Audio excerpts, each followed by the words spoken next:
know if it's the energy drink or the acai berry and combine the two. Everything? I don't know what it is. I just been a little tightly twisted. But in a good way. It's not like you're in a bad mood. You're just hyper. It's just funny to see you. When I ask you, what are you drinking? You go, I'm drinking this. Relax. JD, was that all you asked him right before the mics came on? I just said, what do you want? What are you drinking over there? I thought the two of you were fighting about something. Russ's arms are flailing up in the air. It's over here. Oh, Chloe and I are trying to learn a new song for the band, and I went, all right, I got part of the riff down. Did you get the intro down? I went, no, I didn't get the intro down. That's too difficult. Don't be crazy, man. Stop overthinking this. I was just backed up against the wall. Easy. Should I stand here? Boy, you shoot me up close. If I stay here, this could be as good as it gets. There's an electric fence behind you, right? So I got no clue. Okay, well, It's really the only thing I've changed in my diet is acai in that drink you're drinking? It's in there. Okay. The acai's in this vitamin water. Okay. I doubt it's anywhere near to the concentrate that Luddy's selling. Luddy's, by the way, I got another email and a text and a voicemail from Luddy. He's got the mother load. It's come in from whatever planet they bring it from, and he's all excited. So it's get ready. Is he bringing it to us? He will bring some to you because now they have the mother load. They have the production. Dan, where is it they have to go to harvest the acai? I think it's Brazil. He probably brought it on his back. No, man. Yeah, but he's still only going to give Russ one bottle. That's all he knows how to do. I know. Well, that's all. I don't know how much he had. Now they have all of it. They can sell it. They can buy it. You can buy it. They said, and he was quite a dick about this. I asked him several times. He goes, I keep telling you, middle of December, full production. Okay. Well, now we're almost to the beginning of November, and I still got dick. No, he'll bring you more. I'm sure he will. No, he'll bring a bottle, and I'll tell him to bring...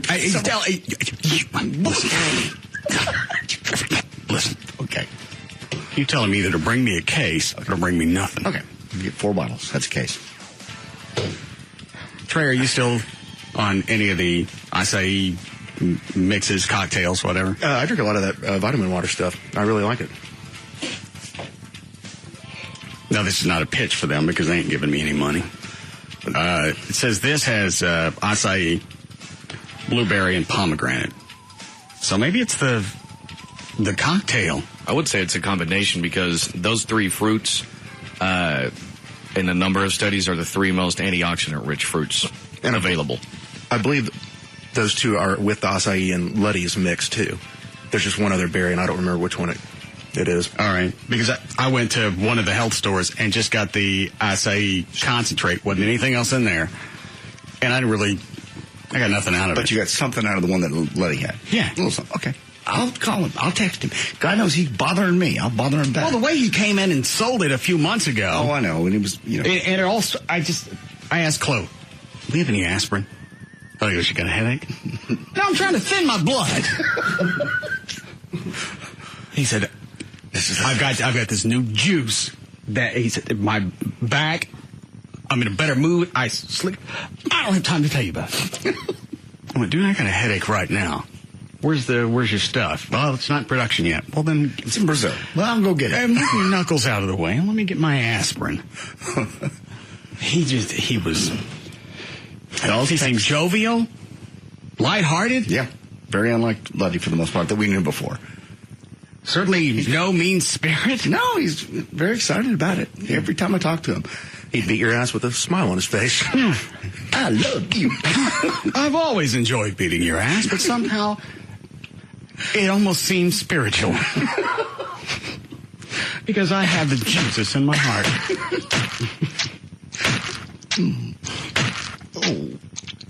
I don't remember hitting people that hard in the past. Must be this damn Barry. Yeah, I went. He couldn't stand still. No, he was all over. And this was off the air. Couldn't stand still to tell me about it. No. We turned around, and he just left. He goes, all right, see you later. I gotta go. Where you going? I gotta go spread the word. I got no time to stay here. Bye. What is it, Trey? Oh, I went to the health food store and I bought the pill, acai and concentrate pill. I didn't know they had that. I didn't get a damn thing out of it. Huh? Hey. Even better. Oh, great. Yeah, he's going to hear this. He's probably jogging up here right now. I told him. I'd get there quicker if I didn't have my trunk on my back. I know I should have stopped to get gas. So when's he going to drop off the next shipment? I will call him during the very first break because he's called me today. He's texted me today and he sent me an email today. The mother load is here. Here it is. Production full bore. I wish I could come through this phone. And they're still going to sell it on that multi-level marketing thing. Mm-hmm. Yes. You can buy if the stuff is that bona fide and you really get benefits for arthritis and back and other pains and a mood elevation, why not just sell it on the up and up? Because anytime somebody hears multi-level marketing, you're going to think this is some kind of screw job. You can buy it straight from him. You can just buy it by the month. You don't have to be in the market to. Well, you don't have to, but that's the way that they're going to go out, and that's their whole marketing ploy. That way they don't have to share with distributors and don't have to share with the stores or whoever, Whole Foods or whoever was going to distribute it. Okay. What were you going to say, Trey? Oh, speaking of Luddy, is the hockey show still on tonight? Because I'm excited about it. Yeah, I drive to Frisco myself. I think it's in McKinney. McKinney, my bad. Gavin. Yes. Hockey show still on for tonight? Yes, 8:30. Have you had a pre-show meeting with Luddy yet? No. I figure when I go out there, we'll talk. Have you critiqued him on his past broadcasts? I actually think he has improved his broadcasting skills tremendously. Over what period of time? Since he's been a regular TV announcer. Luddy's always been good on the air. We had him on the air when I was at the Eagles. That was 10 years ago. Whatever TV show he was doing, I caught him in a bar one night, and I looked up and went, "That's Luddy except tan." He was very tan. He was like orange, and he was really good, very, very good. Yeah, he's great on the post game on Fox Sports. Well, he's not an idiot. Just because he's a knuckle dragger doesn't mean that's where his brains are. Well, but not everyone comes off good on TV, but he's very good, got a good character, and I mean, obviously he can break down a game better than a lot of people. Were you pointing at Gavin? Yeah. And we'll continue with his happy analysis until I get my acai stuff. All right. Then I'm going back to him leaving marks on the concrete. You'll know by the end of the next break when it's coming. All right. What is line 2, Dan? Apparently Gavin was on Jagger's show this morning, and something came up about this show. Yes, Mike. Yes, sir. I was just going to let you know that Gavin was on the Jagger show this morning, and he was talking about your ratings after one caller had a question, and he said that he plays an active role in your show, and that's the reason you guys are so successful. Can you hold on for just a second? Thank you. Such a lie. What? That is such a lie. Do I need to pull the tape? Yeah, please do. Please pull the tape, because I think I remember you saying you're the number one host, period. And then it was talking about it. Well, they wanted to know who's your favorite. Stop. First of all, lower the decibel level on your voice. Well, I just don't appreciate Well, I don't appreciate you screaming at me. I wasn't screaming at you. I'm screaming at the caller. Well, you're not talking to him. You're talking to me, and I'm having to take the brunt. I'm not going to stand here and take the projection of your anger. Well, my apologies. Oh, my God. Yeah, I know. What? You're not... Own some acai? You have an IV for him? All right. Try it again. A little more cordial. Okay. Someone had called me and asked if certain other shows would affect you in the ratings, and I said, no, it has not. Plain and simple, that's a short answer. I never said that I'm a big part of the show. In fact, I never claimed to be a part of the show. If you want me to be a part of the show, I'm happy to be a part of the show. I don't want your analysis. I want to know what you said. That's exactly what I said. And then another question was asked, if there was a fire in the building, because who's your favorite host, who would you put on your back? And I said, Russ Martin. How did Jagger react to that? And he agreed. Were you going to say something, Dan? So you didn't take credit for the success of this show? Oh, I would never do that. No, I also had someone asked a question about Dan. I had great things to say about Dan as well. What did you say about him? I just said that I think his show's really good. I like Dan. I think he's got a bright future. Did you compliment Dan on the fact that he finally ditched Tassos? Well, not directly, but I said I think his show's really good. Do you like it more now that Tassos is gone? I think the overall direction of the show, nothing against Tassos, is better. Do you like it now that he's gone? Yeah, I like it better, yes. And you think Tassos was the big dragging force? No, not at all. Sometimes, though... Gavin, that's exactly what you think. Why can't anybody just come out and say something?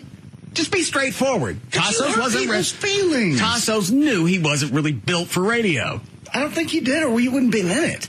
I mean, he's not for a reason. Dan didn't kick him off the show. Tassos finally got to the point, well, this isn't really my thing. I suppose, but he wouldn't have been in it if he didn't think he could do it and do it well. I mean, you know, Dan he was using Dan just as a gateway into broadcasting. He couldn't have done it on his own. No, of course not. You let Dan do all the work, all the show prep, all the writing. Tassos just came in the studio and sucked up cool air. I don't think Dan agrees with that at all in any way, shape, or form, because I watched him work and I watched him prep. Dan. Yes. You do most of the work when Tassos was on the show? Yeah. Thank you. And Tassos, you'll admit that Tassos knew that you were the driving force, and he was just kind of along for the ride to soak up the cool air and be a sound deadener. Maybe with the exception of the last couple of things, but yeah, he and I actually started the show that way. Because it's one of those, you can't have two exactly equal parts, even on a two-person show. One person has to steer the ship. Okay. Who's going to steer Trey's ship? Trey? And who you going to have a side? You have a sidekick on your show? Yeah. You can have squirrels. Oh, this is exciting. I didn't even think about that part. Yeah, Dan Lewis had sidekicks. Yeah. You going to get some squirrels? No. Why? Because I'm not doing a show. Why, you want to make me go through this again? He was in such a good mood. You always have to be combative. When you get the Jesus in your heart. I got the Jesus in my heart, and the Jesus tells me, don't do a show. It'll suck. Jesus tells me a lot of things I don't listen to. Ignore the man. Yeah, just because he's in your heart don't mean you have to listen to him. You're just happy to know that he's there. Yeah. He didn't always make wise decisions. Look at the crowd he was hanging out with. People that thought that was his partners. Is it this Saturday we're going to debut? No. He's not going to have a chance. We have the races at TMS this Saturday. Give you another week to prepare. Awesome. Are you going to book guests? No. Wing it. That's the man. That's pretty ballsy. Yeah, that's really bold. is. And I admire you and your confidence.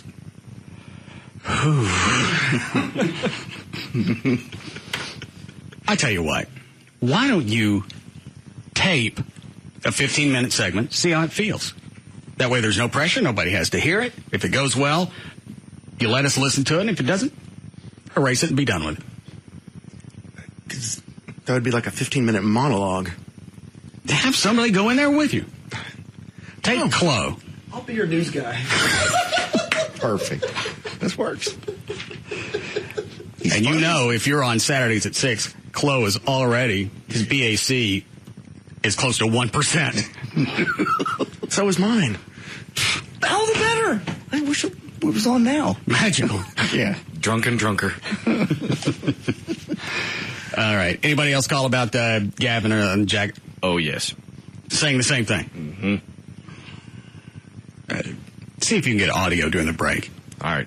Because a lot of times listeners will jump on Gavin's ass just because they like to be part of the club. Yes. So we don't know if he said it or not. And I believe in Gavin. You do? You like Gavin. You love Gavin. I like Gavin. On and off the air. But I think he's a weasel. He's not a weasel. You love him. You would miss him if he was gone. Yeah. Would you want some anybody else in here in another program? Listen, think of all the jerky program directors we've had. And there are guys in talk radio that will come in and try to take over.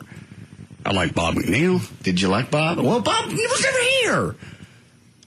He was never here. That's why I never got tired of him. No, you never saw him. His office was always open. He was never here. What? Damn. Yeah. We even bought it for the first few months.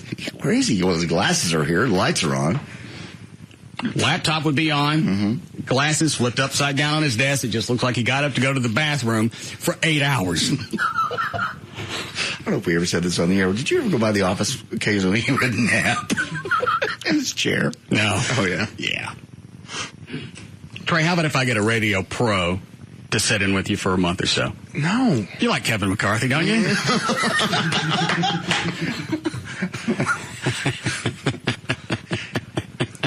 he still having panic attacks? I don't think so. Kevin will jump at it. And you're right, he's a market veteran. Yeah. You like jokes, don't you? You ever played Trabon? What is that? That's a game we used to play every Friday for like 2 hours, where you have 3 words and they all relate to some object or something. He'd milk that for 2 hours? It was a board game he played on the radio. I'm bored. I'm bored just hearing about it. How do you milk it for 2 hours? He did it every Friday for 2 hours, and then people would get on the radio with him. Listeners would call in, and if they could guess what the word was, they would get a T-shirt or something. Oh, you outsmarted us. Oh, you get a KLIF T-shirt. 2 hours and all they got was a T-shirt? Yeah. Yvonne, give this man a blowjob. His wife's name? Yes. I like some of that, too. All right. Well, get off of her. She's very attractive, but quite married and much in love with him. And cougarlicious. She is. She is that. Yeah, if you had a poster child for that, she'd be it. Yeah. How about Kevin and his wife on the weekend? No. You could let Kevin screen the calls, and you bang her during breaks. I'd show up for that. Yeah. All right. Anything more we get the news? Did you guys pull the I know, JD, you and Gavin went flying over the weekend. I was supposed to have the audio yesterday. Do you have it? I have it. Yeah, it's on one of the flash drives up there. Just part of it. A lot of it was just flying and talking, but I did let him experience negative G's. Why? Because it's not that big of a deal. And Did he know it was coming? I sort of warned him a little bit, and I gave him a little test, and then I gave him the full on what I gave you, which is basically you got the seatbelt on, you just float up in your seat about a half inch. I told you 20 years ago when we went up, the only time we went up, I know. I didn't want to do the negative G's. I didn't want to feel the weightlessness. It's just, I told you I didn't want to do it. How's your ear? He punched me in the head. How's the other side of your head? It still hurts. God, I hit the window. That was almost the payoff in itself. It hit him in the side of the head, and his head bounced off the glass. It's like, damn. Got it from both sides. How we doing, Chloe? Yeah, the clip's not very long. It's just we're flying, and I'm telling him about the airplane. He's totally bored, so I just decided to scare him.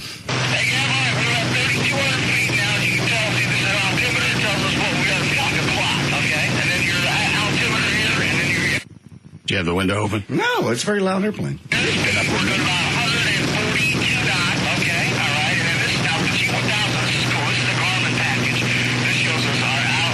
What's the Garmin package? Garmin package is Garmin 1000. Is it like It's a glass cockpit. Yes, it shows everything.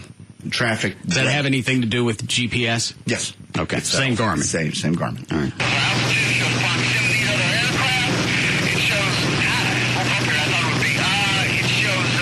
It's what? It was bumpier than I thought it would be. We were getting bounced around a little bit. Heat thermals?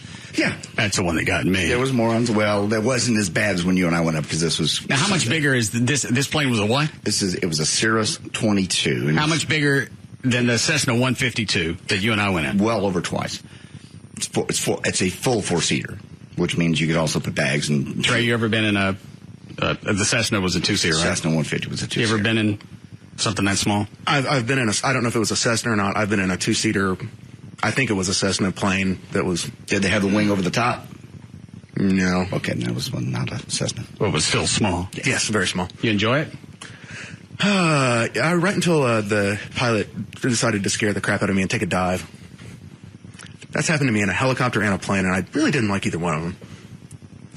Yeah, I didn't express my emotions properly. No, you certainly didn't. And I told you, I don't know how many times, don't do it. I didn't like being in the plane. We were going through those thermals, so it was a rough ride. I didn't want anything else. I wanted to go home. It was just like a roller coaster ride, and it's fun. You're totally safe. On a roller coaster, you're secured to something. You were secured. You had a seatbelt. The plane's not locked onto anything. Nothing's going to happen to that airplane.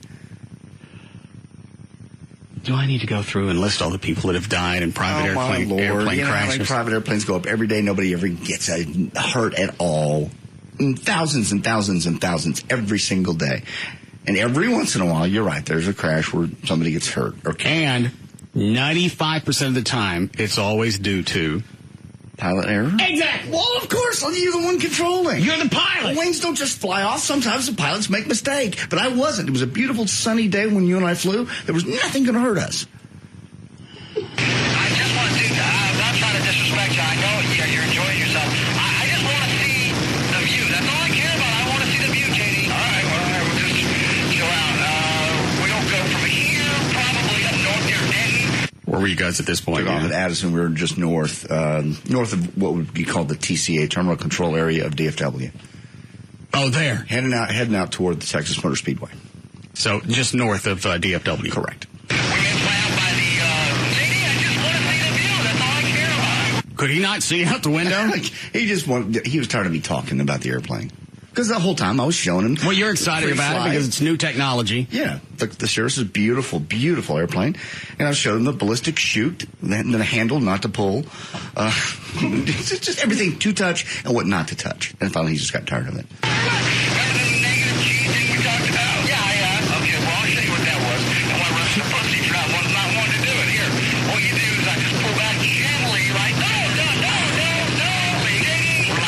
See, that's positive, G's. When you're pulling back, you're sitting in your seat, but then you push it over, and that's where you float. It's greatness. That's why I don't like any of the free fall rides at Six Flags. I don't like bungee jumping. I don't like anything where me and gravity ain't synced up. But this is completely controlled, and I can stop it at any moment, unlike a roller coaster.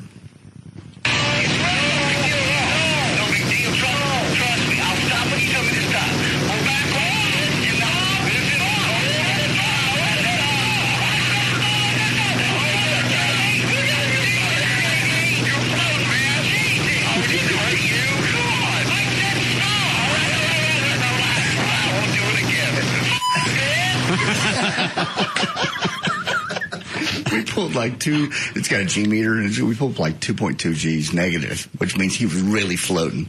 Because I knew I was recording this. We're going all the way. And again, to emphasize, well, I'm not flying with you again. It's just, you'll do exactly the same thing because you've got control. It's one of the few situations that you and I are in where you're in complete control. Absolutely. And I won't allow it. Well, you didn't get hurt. You had fun. It was a fun day overall. It was a little bumpy the day you and I went. All right. I agree. After we went up in 1985, how many times have I flown with you since? Never. I didn't get anything out of it. Even Gavin enjoyed it. Later, he got hooked. He was really loving it. He goes, you know what? After he settled down, he said, this is beautiful. This is a lot of fun. Well, of course, at that point, you weren't, making him pull 2.2 G's and float with his ass off the seat. Negative. I don't understand why, as a pilot, you're an expert, obviously, why you feel the need to torture somebody. Oh, I knew I was recording. Because he's an ass. That's why. There's no other explanation for it. You can extrapolate it as long as you want. Mm-hmm. He's just a hole. Because it's not like... It is fun. No, it's not. It's not like if you go on a ride-along with a cop, he shoots you because he shows you what he's capable of doing. Okay, when you go along a ride along with the cop, do you want to see action? Do you want to see a chase? Yeah, you want to see somebody else experience the action and the taser and the bullets and the beatings. You don't want to participate in it as the victim. It's not a victim. If you're on a plane and you got no control over anything and you're pulling the negative G's, that makes me a victim. I'm not going to hurt you. You know that I'm in the same I don't like it. Okay, well, you're never going up anyway. But Gavin does want to go up again. With you? Yes. He was actually a pretty huge fan after it was over with. Trey, is this something you'd like to do with JD? I know Chloe would go. I'd go with the plane, with the parachute, I'd go. You're okay with the free fall and the weightlessness and all the other crap that he's going to pull? I would do I'll smack the crap out of him. Don't get me wrong. That's why Trey wants the parachute. So when he kills JD, they can float safely down. Where's that handle again? JD, you look hot. Is that why you're hanging your head out the window? At least my head through it. Break here. All right, we'll be back.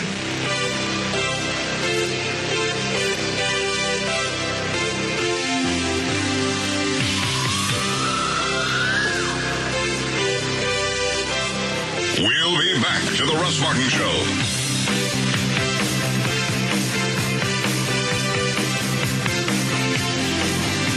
Better than any TV soap opera. The Russ Martin Show.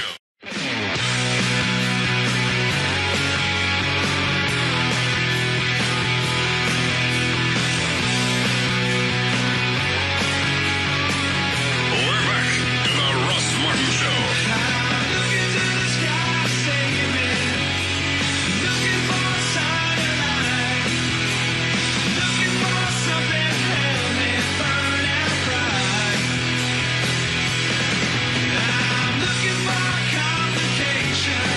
All right, Dan, go ahead. All right, traffic right now is brought to us by Geico. One problem in Dallas on the tollway, southbound on the ramp to get to 635 westbound. You have an accident right there on that ramp. Looks like traffic is getting by it, but it's just slowing you down quite a bit, obviously. In Farmers Branch, 35 northbound before Valwood Parkway, you have an accident in the HOV and the left lanes, and that has everyone stacking up to 635. Tarrant County, no wrecks yet, but of course you do have slow traffic. 35W, both directions between 30 and 820. It's just stop and go right there. Yes, they are. Here's your first check of traffic. I'm Dan O'Malley on the Russ Martin Show. Thanks, Dan. All right, it's going to be very chilly tonight, into the 30s, actually. Lower 30s in kind of north and west of here. Mid-70s tomorrow. We're at 66 now at Live 105.3. What time, John, were you planning on heading out to the races this Saturday at TMS? I'm going to probably go out probably mid-afternoon. Early, like 1 o'clock-ish. Still on, planning on hanging out with Toby Keith? Yeah, I can get on. That's a private bus. It's a VIP situation. Where's it parked? It's on the infield. I don't know exactly where yet. David didn't tell me. But it's on the grounds of TMS. Yeah, they're putting it on. They're bringing it in on Thursday. Uh-huh. And then they'll tell me exactly where it is, and I'll go down through the tunnel, and I'll go out and find them. Yeah, I will. I'm invited. I'm a VIP. I'm on a list. Yes, I am invited. I am invited by somebody who paid to be there. Okay. Well, okay, then I can go in. I believe Eddie Gossage's SL beats any VIP. I understand he's very important, and he's the head guy. He's a general There's manager. a lot going on out there. He won't find me. Do you know how many people are going to be there?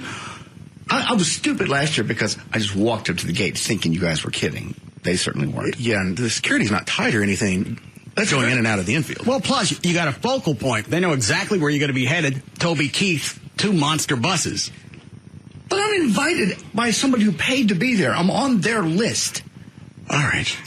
I'm not going to play you all of the voicemail from Eddie Gossage. Oh, Lord. I'll play you the first 3 seconds. All right.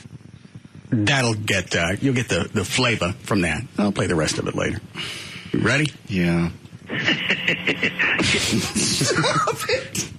What is this? This has been years that this guy's had this problem with me. I've said I was sorry. It's not something I continue to do. I promote the races. I go. You don't even go, hey, everything's all right with Russ. You don't even go out there. I do. I never said that I thought we should take a plane over the NASCAR races, spray it, and sterilize the people out there. I said Dollar General. I truly believe this has been 5 years ago I said that, and it was a stupid joke, and I've said I'm sorry 800 times. Well, Eddie's laughing at it now. Would you please call him off? If he'll listen to you. If you say it's okay. I got a VIP bus waiting on me. Yeah, it's going to wait. That's the word. Shut up. Wow. I'm sure Toby will cancel his plans if he can't come. Oh, he won't. He's got a big plane. Big. Is he performing? No, he's just hanging out with Well, why the 2 buses? Because a lot of his band people are here and a lot of his sponsors are here. So he's bringing everybody in, the Ford people and everybody else wants to see. Well, there'll be a little extra room to move around in the buses. Did you just please? Can I have your pass? Call him off. No! It's a list. No. You're not going to be using it? You're not either. I ain't going. Nobody's going. Trey can get in. Trey, you want me to get you on the bus? I can get in. Please. They're over. I've talked to David, the road manager for Toby Keith. I'm getting in somehow. You tickled Eddie. I'm getting him. When is he going to drop this? Jerry's right. It sounds like a tickle me gossage. Tickle me, Eddie. Time to let this one go, Mr. Goss. Punch you right in the middle of the belly. It's time to let me in. It's like taunting you. I want to go every year. This is I think this is calm down. This is, again, you're mad at me. And you should be mad at Eddie Gossage. I'm not mad at Eddie because you continue to bring this up every year. You keep telling him what I said. I think he'd probably forgotten about my little ass by now. It's only been a couple of years. Been 3 or 4 years. And he's blocked you every time there have been races out there. So it's not like he just blocked you a couple of years ago and then bailed on it.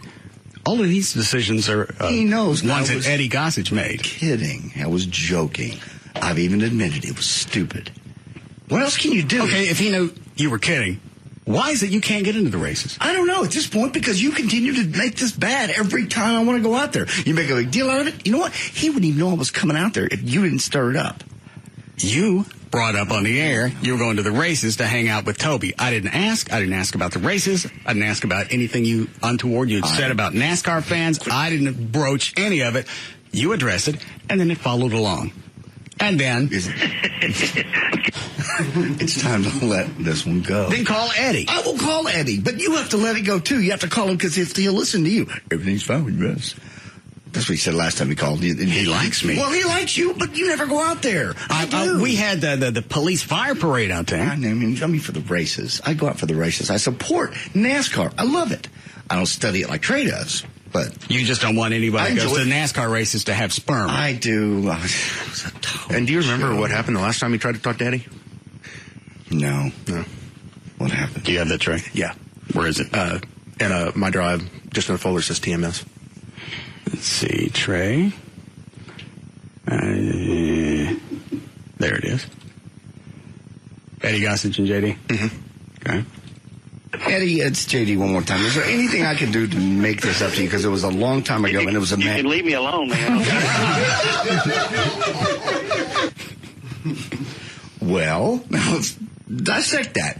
I said, is there anything I can do to make up for it? You can leave me alone. I've done that. I should be clear. Eddie, it's JD one more time. Is there anything I can do to make this up to you? Because it was a long time ago, and it was a man. You can leave me alone, man.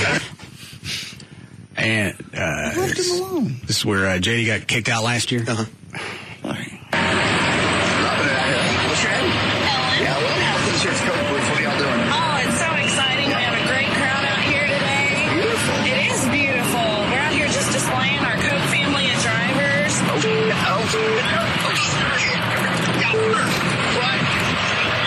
Sir, I'm not doing anything. No?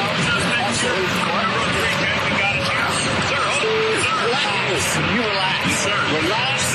I'm sorry. I forget. Why you tell him to calm down? Because they were serious. They had handcuffs on and everything else. I'm like, come on. I'm not hurting anybody. I was talking to the Coke chick. You were trespassing. I was not trespassing. I had a ticket. You had the general manager of a major sporting facility tell you not to come on his property. That's trespass. It's not trespassing. You're lucky he didn't have you arrested. Those guys were serious. They had handcuffs on. They were getting ready to arrest me. They were playing around. Yeah. Eddie hires thugs. Not. I haven't done anything. Since I've been disruptive. Am I drunk? You want me to get into that? No, I don't. If they take your time now, you're going to have to leave. You're being given felon trespass warning. If you do not leave the facility, you can and will be arrested by the Fort Worth Police Department and go directly to jail. Yeah, you're going to try to go out Saturday for the nationwide race, too? Yes. Was it Saturday and Sunday? Yeah, nationwide Saturday and the cup race on Sunday. So we can have him in jail for like 48 hours. You're going to have to leave. You're being given felon trespass warning. If you do not leave the facility, you can and will be arrested by the Fort Worth Police Department and go directly to jail. Do you understand that? Totally. I got you. Thank you very much, sir. Thank you. All right. They sounded nice. They weren't nice. Very professional. They weren't nice. There was nothing nice about them. Did they arrest you? Well, no. And you knew that you'd been warned not to be out there. So, yeah, they could have actually had you hauled in. I figured it was just a bit. That's why I was recording. Well, why didn't you go along with it and then maybe put up a struggle? Because they were starting to manhandle me and bring out their handcuffs. You're going to have to leave. You're being given felon trespass warning. If you do not leave the facility, you can and will be arrested arrested by the Forward Police Department and go directly to jail. Do you understand that? Totally. I got you now. Thank you very much, sir. I'll go with you. Thank you. All right. Jesus. Hey, Right, cordial, professional, succinct, to the point, no gray area. And now that you've been warned once, that was last year. I think the warning still stands. They can just they can light your ass up. No, don't tase me, Ron. They take this seriously. Yes, sir. They really should spray this place with just that fucking infield. Oh. I had spaced that part. Oh. Okay. I forgot about that too. Bye. Because I knew I was recording. I was having fun. I was being silly. I knew the recorder was on. I didn't have a recorder. You just repeated the comment from a couple of years ago. Because I'm being they thrown really out. should spray the infield. It was embarrassing to be thrown out. Jesus. Hey, they take this seriously. Yes, sir. They really should spray this place with just that fucking infield.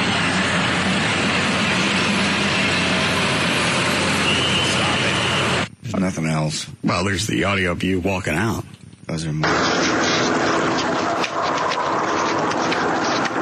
You hear the roar. The cars in the background. The airplanes flying and helicopters flying overhead. All I gotta say, it's a long motherfucking walk back to your god car at this place. I hate NASCAR. Because I didn't get to go in. I was just bitter and angry. This year I have VIP passes to the... I hate NASCAR. Stop it! See, you're playing this, and that reminds them what I said last year. No one would remember that. I didn't even remember it. Who recorded it? I did. Who gave it to me? I did. Just so...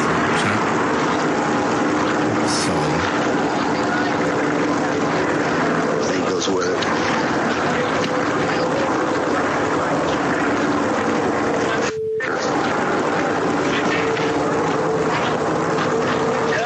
I'm not sure, but I think he's got another zinger in here.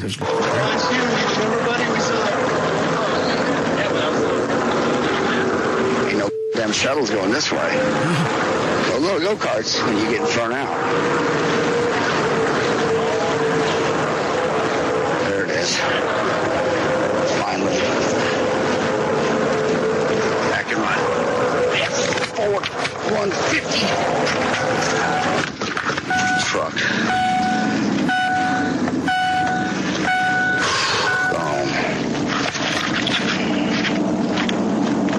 Bye. Nothing else. Oh, there's a little left. Stop it.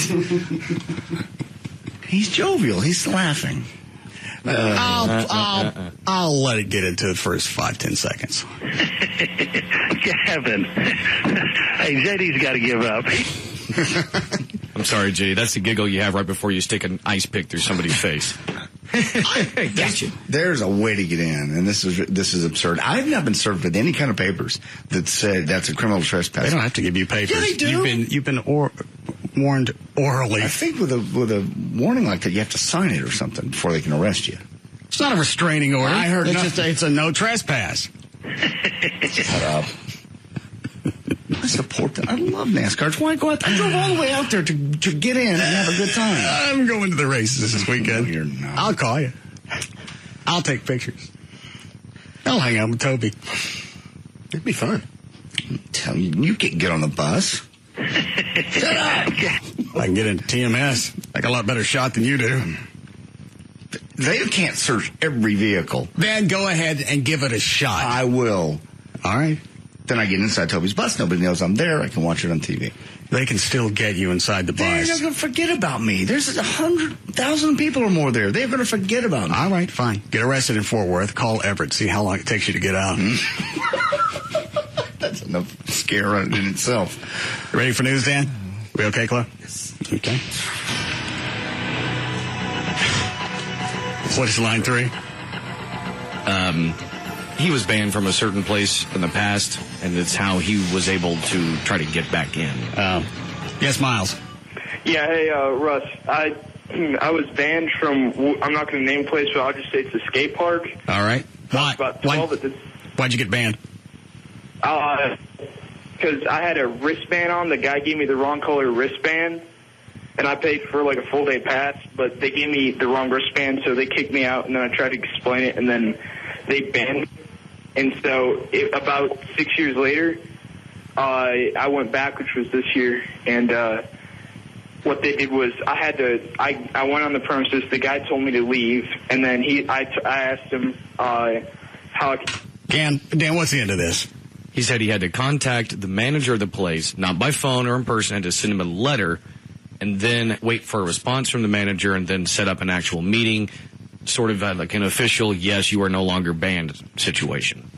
So he's thinking, JD, if Eddie Gossage would take you off his S list, that may be the way to go. I'll call Eddie personally, just straighten this out. Think of it this way. At least you've been banned by a major sporting facility. This guy got kicked out of a roller rink. And it was important enough for him to go back and meet with the guys so he could go back and skate. And 6 years later. I could go around having this hang over my head. I can't get a job. Can't get credit. You're the same William that got kicked out of the skate park? Mm-hmm. Get out of here. No, McDonald's has no room for you. There's no room in our facility for people of your stature. Skate. We don't accept your kind. Just a wristband was the wrong color. You got kicked out of a roller rink. Yeah? Think we're going to let you in someplace good? Somewhere with hot oil. Stop it. All right, you do a legal ID at 4. All right, 4:10, Dan O'Malley's here with news. Thank you, Russ. Today is, of course, Tuesday, October 28th, 2008. Birthdays today, Joaquin Phoenix and his Scar turned 34. Brad Paisley turns 36. He, of course, big country star. Julie Roberts turns 41. Andy Richter is 42 and never should have left Conan O'Brien. Lauren Holly, Jim Carrey's He ex-wife. originally left Conan for his own sitcom. Yeah, just acting in general. And he's done a lot of different things, but nothing consistently. He had a sitcom at one point. That didn't work, obviously. And then He did a couple of movies, didn't he? He's been in a handful of movies, but He smaller could have parts. done all of these things and kept his gig with Conan. Absolutely. He's like the Dan Lewis of television. Yeah. Dan Lewis had the opportunity to stay on this show as producer, do a talk show on the weekends, keep your main gig. If the talk show doesn't work out, then you still got a backup. I brought that up to him. I sat in that office right behind that wall and said to him, I went, dude, the best way to do this, stay on the show Monday through Friday, do a weekend show, because you've never done it by yourself, sort of get your feet wet. You know Russ will let you do that. And that way he goes, I don't want to work 6-day weeks. Congratulations. Well, you've succeeded in not working 6-day weeks. Go ahead, Dan. Okay, I was also going to mention, especially on Conan O'Brien's show, his band leader, Max Weinberg, tours for months on end with Bruce Springsteen, so it's not like he wouldn't let him do other things. Max Weinberg is creepy. Why is he creepy? He sits there like somebody shoved a metal rod up his ass when he's playing the drums, and he just always has that creepy look on his face where he's going. I think that's his shtick with Conan, because Conan always He plays like that all the time. I've seen him. Oh, was it Street Band? Bruce Springsteen? Yeah. That's why he plays when he's with the rock band? I just thought it was just... Isn't that right? He's just kind of arched up like this. Yeah, he sits up playing. No, you're right. It's a real creepy smile as he's playing, but I haven't seen him enough as far as playing with Springsteen to know if it's exactly the same. But I think JD's right. I think part of that's sort of his shtick a little bit. He's creepy. I didn't say it wasn't creepy. Conan's creepy, too. Yeah, but he plays it up. He moves around. He's a comedian. This guy's a drummer. Well? And he looks like he's just playing the crowd, looking for somebody that's just on the edge of being legal. You play a drum set? Stop it. All right, also celebrating birthdays today. Lauren Holly turns 45. Bill Gates is 53. Bruce Jenner turns 59. Actually, Bill Gates, did you know this about his house? His house covers 66,000 square feet. All the floors are heated, including his driveway. Why would the driveway be heated? I don't know. So you can walk out to your car bare feet and toes don't get cold. The man and so it never can afford freezes. slippers. Spend $20 on shoes. And so it doesn't freeze. Yeah, my brother-in-law's garage. What do you care if the concrete freezes? Well, it's concrete. But if you're trying to drive out... okay, you're talking about ice on it. Yeah. Okay. Yeah, he can probably teleport at this point. The swimming pool actually has massive speakers, so you can hear the music underwater. That's cool. And his wife's clothes are hung on a revolving dry cleaner type rack stretching 42 feet. The rare paintings hung in his home are worth $100 million by themselves. How do you live in that type of opulence? Is that the right word? Yeah. What do you mean? How do you have the money, you just do. You live in a bigger house than you need. No, I need it. No, you don't need it. There's rooms you've never seen. It's not important. Well, I'm just saying you don't need it. So it's an investment. He doesn't need an investment. Well, he doesn't need a 401k. No, he's got 66,000 foot house. My Lord, that's as big as an airplane hangar. That's huge. Now, is the house actually 66,000 feet, or is it sits on a hunk of land? No, the house covers about 66,000 square feet. All right. And everything it's like the whole home is electronically controlled. You know, he can use a keypad to do anything he wants, basically, in the house. He can think, and it probably happens. Yeah, probably. He has his own HAL. His own what? HAL. 9,000. Oh, HAL. Thank you. That's overly opulent. No, it's not. If you got the money and it's an investment. Oh. Yeah, really. As if. What? Oh, if you were worth $50 billion, you wouldn't have just the biggest house in Texas? No. You wouldn't have underwater speakers in your pool? No. Yes, you would. You'd have all that stuff. You would build an actual bat cave if you had that cash. Yes. I might buy some real estate. Oh, my God. And fight crime. But I don't know if I would live in a house that huge. You want to put a go-kart track in the back of your house.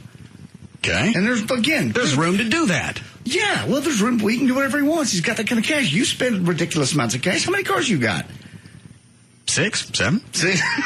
All right, Mr. McCain, you don't have many cars you got. They're all investments. Well, all this stuff. He doesn't need investments. Why? He's rich. I know he's rich. That's how rich people get richer. There's in this house. No, if I had $50 billion, I'm not going to buy a 66,000 square foot house. Yeah, and actually you're right. I don't see that a 66,000 square foot house as much of an investment because if you tried to sell it, who would buy it? You probably only have like 10 people in the world that would either A, have an interest, or B, have the cash. Bill Gates, burn it down. I'm tired. I just buy a hunk of land.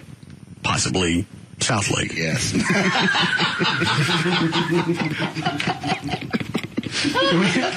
Need a break? Yeah.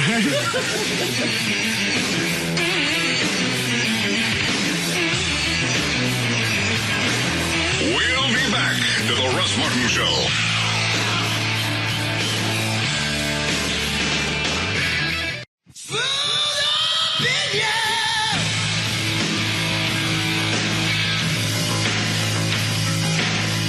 We're back to the Russ Martin Show.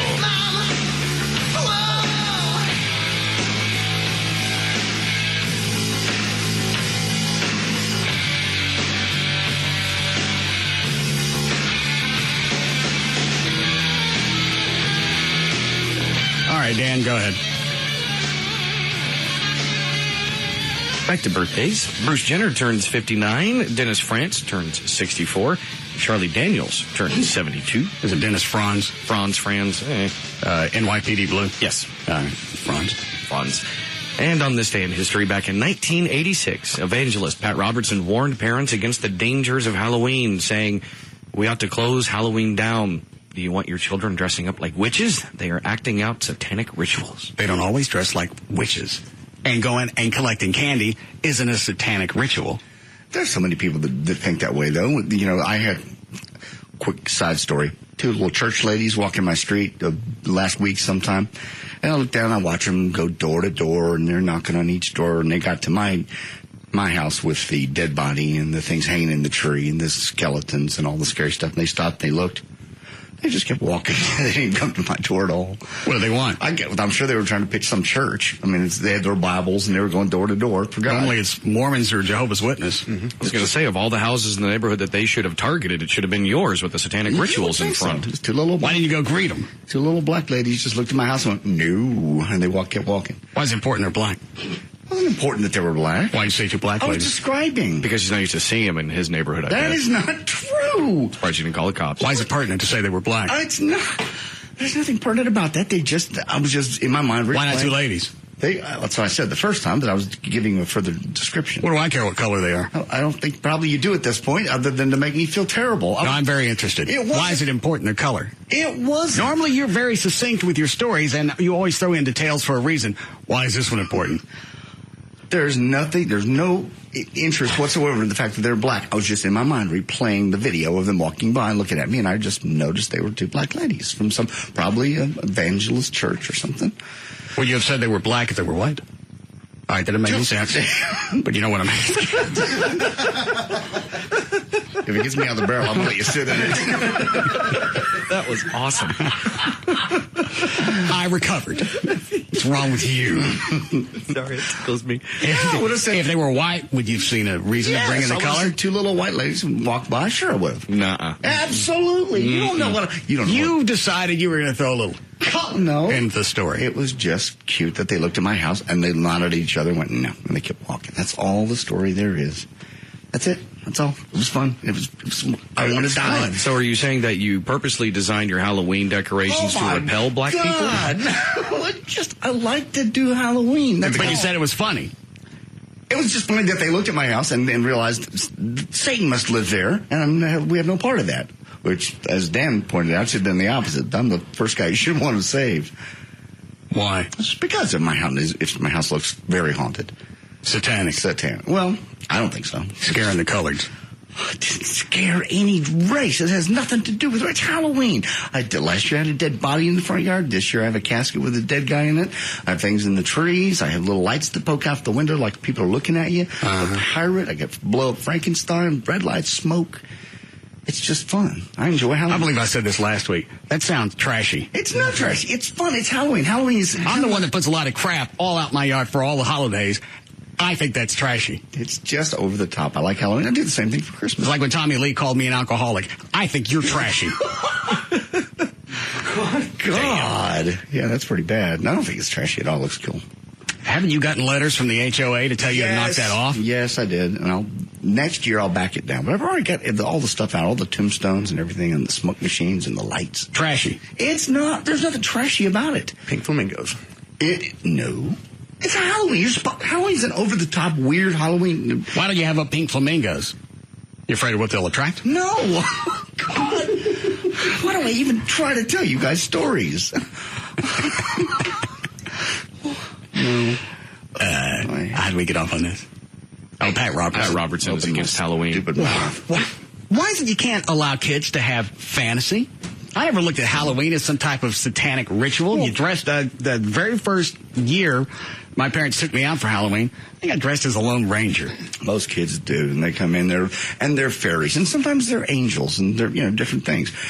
It's just the fact that it's dark and it's evil and there's dead things. And this has been going on forever. At schools, you can't have Halloween anymore. At schools.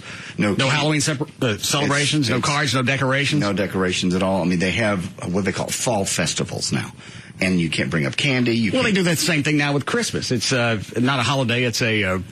winter, whatever it is, they took holiday out of it. Right. Yeah, and now they're doing it just seasons. That's like JD said. Winter Fall festival, winter festival, all that. Yeah, and Joy's kid can't wear a costume that day. You can't bring up candy. You can't bring up any kind of thing to give away on Valentine's Day. It's absurd. All right, how did Valentine's Day get the out? It's just because. Are you ready for this? Massacre? No. It's because some kids will give Valentine's to certain kids and not to other kids, so that's going to hurt other kids' feelings. So it has to be even. Nobody gets Valentine's.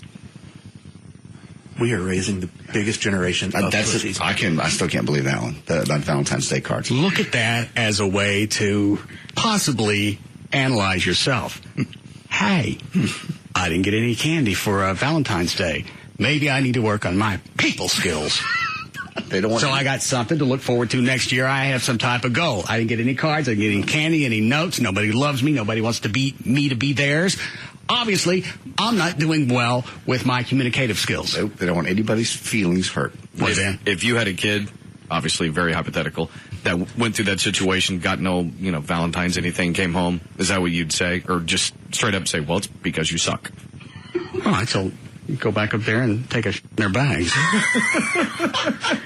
And that's why you make a great dad. Yeah. You go back up there. Come on, son, we'll do this together. I'll drive you up there. Here's your little bag. Daddy didn't have enough money for Hershey Kisses, so I'm going to make some. It just amazes me that for Halloween, no prepared candy. Because I asked Joy the other day, I'm at Walmart, you want a bag of candy for John to take to school? And she goes, no, they can't you bring any candy up for Halloween. For Halloween. Prepared. I'm not talking about stuff I made. I'm talking about, Butterfingers. I guess I can understand the candy just for the sugar aspect and, a bunch of hyped up kids. No cookies, no candy, no nothing. Well, it doesn't sound like it's the diet they're worried about because they got pizza at school. Exactly. So having candy is really not going to be an issue. Everybody has backed away. Nobody wants to instill in their kids some semblance of reality. All right, this is Halloween. I know there are dead things all around it. It's just a spooky time of the year. It's fantasy. Nothing real about it. Hey, here come the holidays. Mm-hmm. All right. Christmas. If you're worried about Jesus coming into the mix, explain to them you don't have to believe in Jesus, but those of us who don't want to go to hell have decided to embrace him as our Lord and Savior. So we're going to celebrate it, but don't feel like you're on the outs because you're going to burn eternally. And there's a way just to put it into some type of perspective. Turn the hell out of kids. Burn eternally, that's your school's fault. They won't let you talk about God. Those are the rules. I didn't come up with those. Sorry about your story. But I'm not going to hold it. I'll think none the less of you just because you can live in a chia pet for billions of years. Eternity. I was amazed when I thought she was kidding me about Halloween. Trey's right. It's the more that you take, you take all the elements out of school. Really, the only reason they got me to go is because you'd have different things. Sure. You take religion, you take Halloween, anything. You take out grades. The ISDs obviously already embrace that. You take out the grades. That way you don't have to worry about hurting the child's self-esteem. Honor list. Well, I flunked that, so obviously I'm of no value. Exactly. But you're not stuck in that rut. Well, if you don't give them...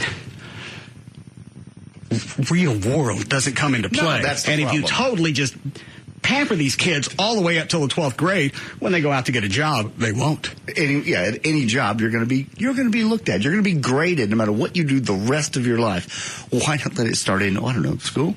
Yeah, because, you're talking about taking away rejection, and rejection is just a part of life, whether it be in relationships or jobs or whatever. What's going to happen? You've got to know. They don't want to do that. They want to make sure that there are no egos bruised. It's a classless educational system. And then you go out into reality and you realize there are a bunch of different classes. And I got stuck in the one that blows. And you haven't had a work ethic to try to make yourself better and get to that higher echelon of grades or whatever. They get out of school and the workforce is going to be exactly the last 12 years of my education. I'm going to go in there, and if I don't turn in a report to my boss, he's going to give me a few more chances. No, he won't.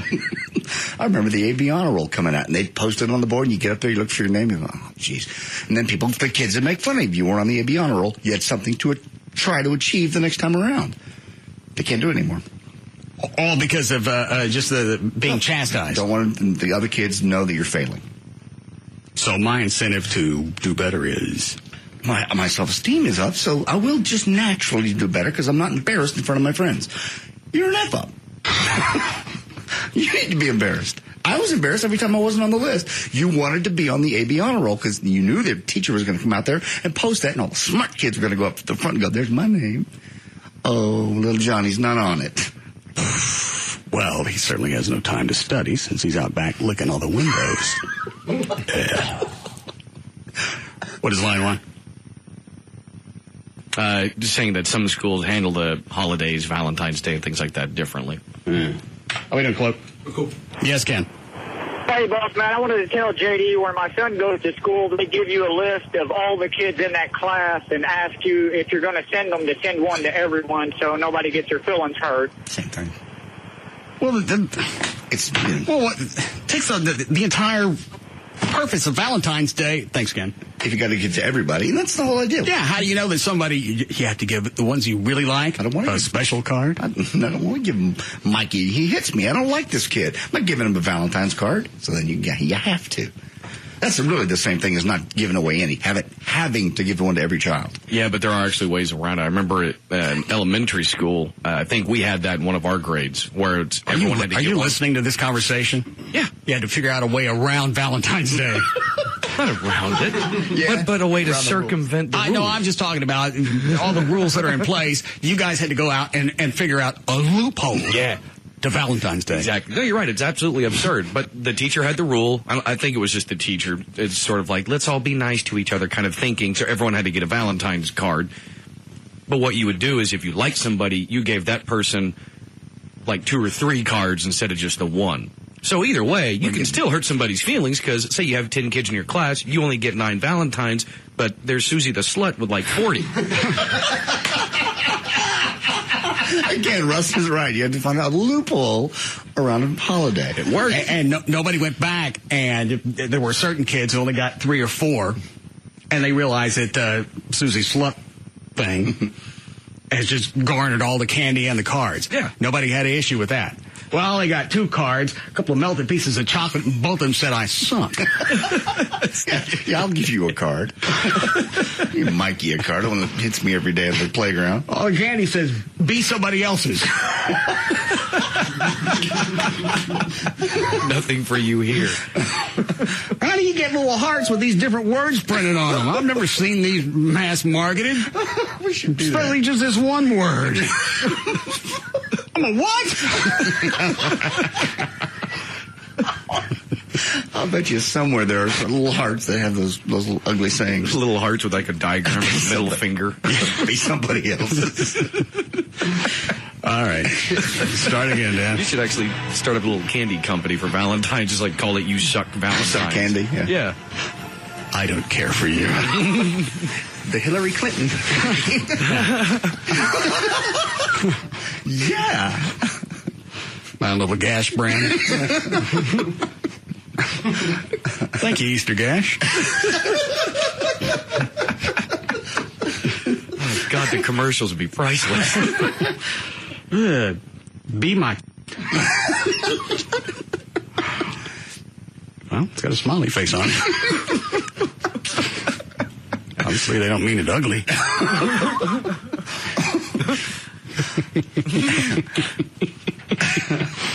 Sorry, I started thinking about singing telegrams. Go ahead, Lord. We're a week away, of course, from the presidential election, and for the second time since the Democratic National Convention in August, federal officials have broken up a plot to assassinate Barack Obama.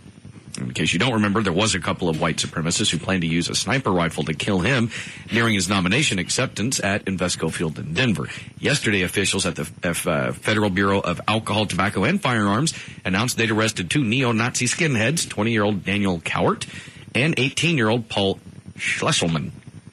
They were planning to kill Obama. Last Wednesday, Daniel and Paul were arrested while preparing to rob a gun store in Jackson, Tennessee. While interviewing Daniel and Paul, it came out that the reason these 2 were going to rob the gun stores because they were trying to stockpile guns for a cross-country killing spree. And according to the How ATF... about as a skinhead, you think down the road, think long-term. Okay. If you're worried about a black man running this country and you go and try and assassinate him, how do you think other black people are going to respond to this? I think the worst thing that could possibly happen other than him getting off Unless that's your entire goal is just now you have some more divisiveness of the races because you had a black president that was assassinated.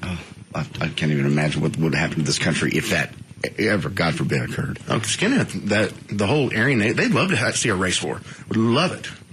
And who do they think's going to win this? Them? There's not very many of them, as far as I've seen. And this guy had a MySpace. When was the last time you did your census? I don't have a census. Well, you just said as far as you've seen. Well, for the most part, you don't hear about them coming out in, droves. Now, I'll help JD with this one. Because you had anti-Hispanic groups that were going to protest when you had the big parades. 500,000 Mexicans, city of Dallas. Not one issue. You got a truckload of rednecks that are coming into town with a rebel flag. They can look at the crowd and decide, you know what, this isn't really a worthy cause. Another day, possibly. I feel like I'm at the Alamo. The numbers on the articles you read about the KKK and those people are shrinking and they're going away. You just don't hear about rallies and that kind of stuff. I haven't seen those stories. What do you get in Klan Weekly? No, I don't get a weekly. I get nothing. There are stories about the KKK from time to time. Is it in like a Klan paper or is it more of a blog? Periodical? It's not. Monthly. It was on the History Channel. Something that comes out a couple times a year? History Channel. That's all. I saw a thing about the KKK on the History Channel. How they came, and there was a very big predominance of them in the 60s and 50s, and then they've kind of just petered out to a few. So you're having membership drives? I'm not a member of anything. God. I'm not a member of anything. Stop. I'm so not racist. I'm not. You come off like one. Well, it's because what you do, you take my words and you twist them, and then you play them over. I'm not watching TV specials on the Klan. Well, that was just something. What are you trying to do? You just bone up on your history? No, I like the History Channel. I watch World War II. I watch stories about that. I watch the story. Confrontations. I like the History Channel.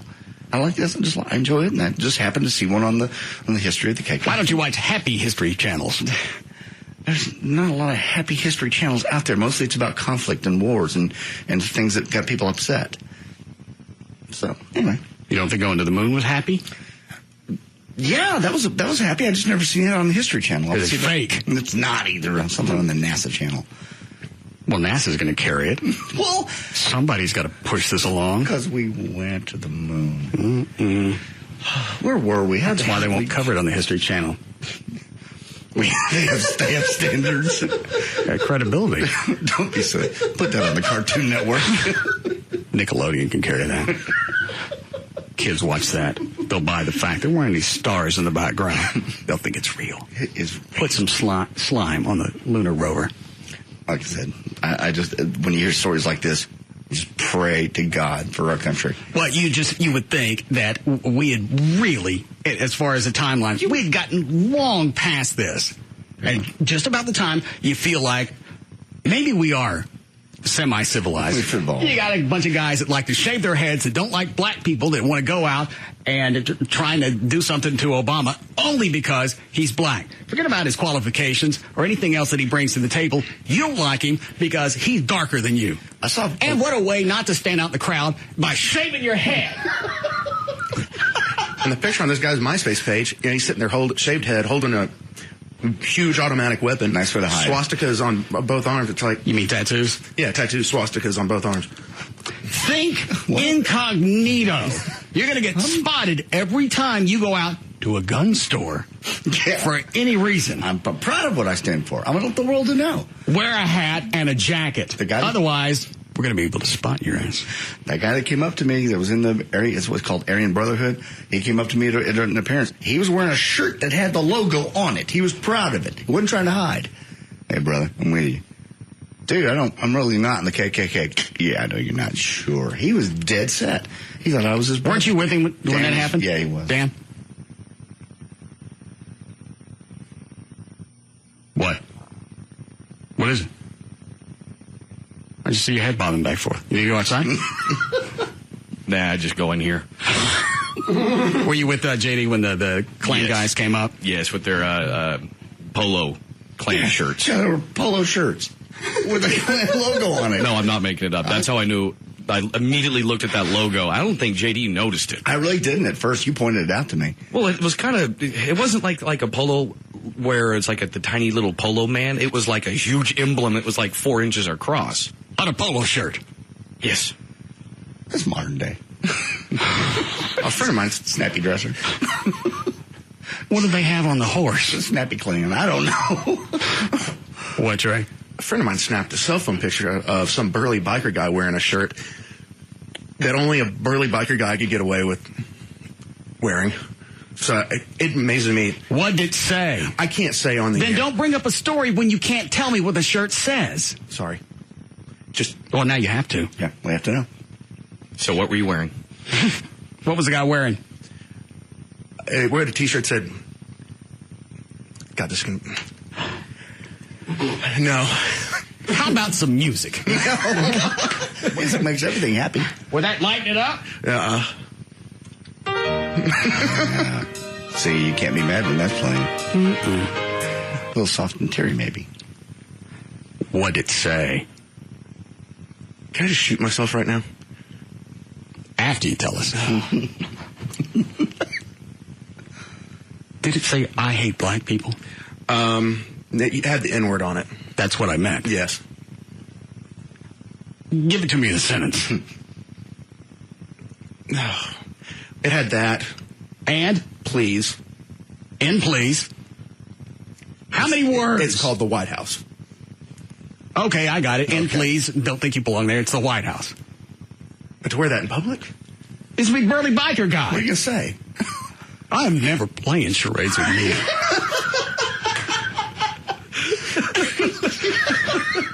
You're not on our team. How long before we need a break? We can do it now.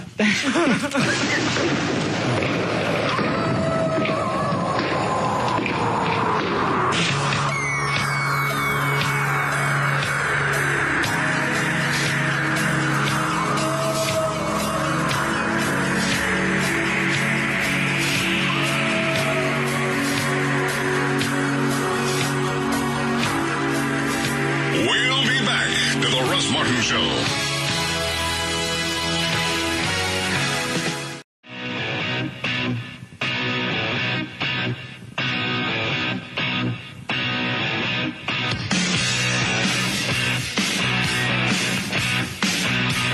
We're back to the Russ Martin Show.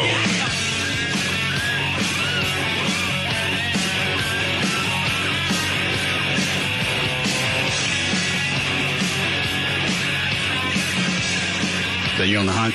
Yup. Okay, get it on. All right, traffic this time around brought to us by still Geico, actually. No, not by them. Right now in Dallas, 175 eastbound. I don't think they have an ad agency. They do? Wow, they are progressive. Dallas, 175 eastbound at 2nd Avenue. That is actually closed due to an accident.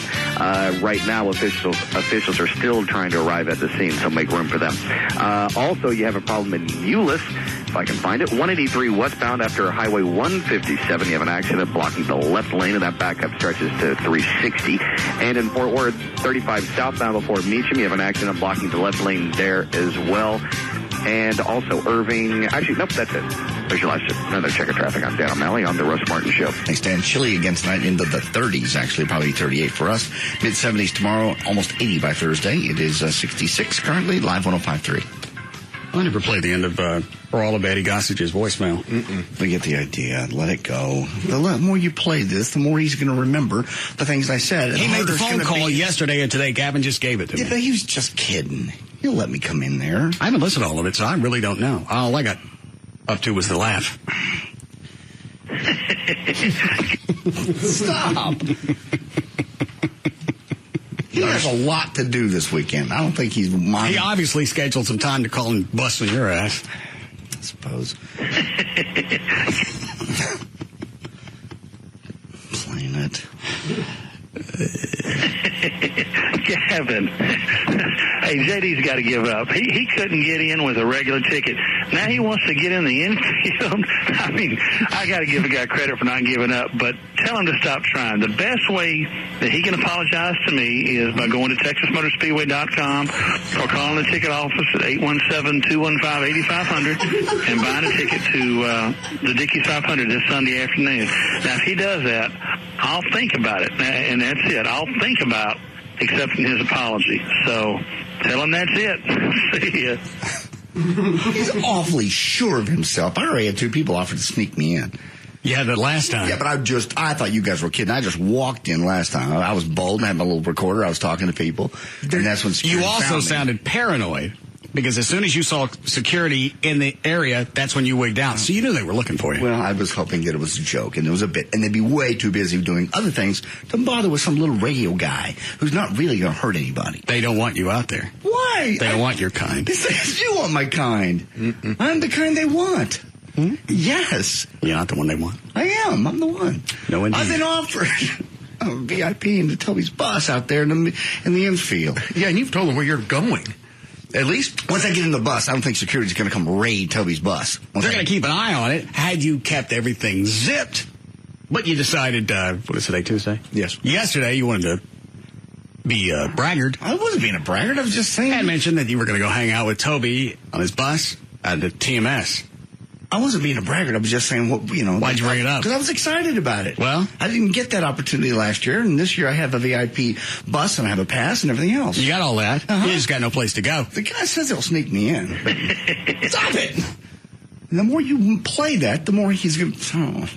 more security people are going to be watching for me. Would you just let me go out there and enjoy this? Go! Call him! I don't know him. You do know Eddie Gossage. You've had him on plenty of times. The station and other ones. I've never hung out with him personally. He knows you. He'll take you at your word and just say, all right, that was a bit. It's over. Bad idea. Bad joke. Let JD in.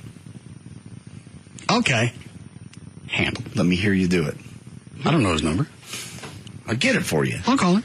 You won't call him. I'll straighten it out. You call the man. Just forget about it. No.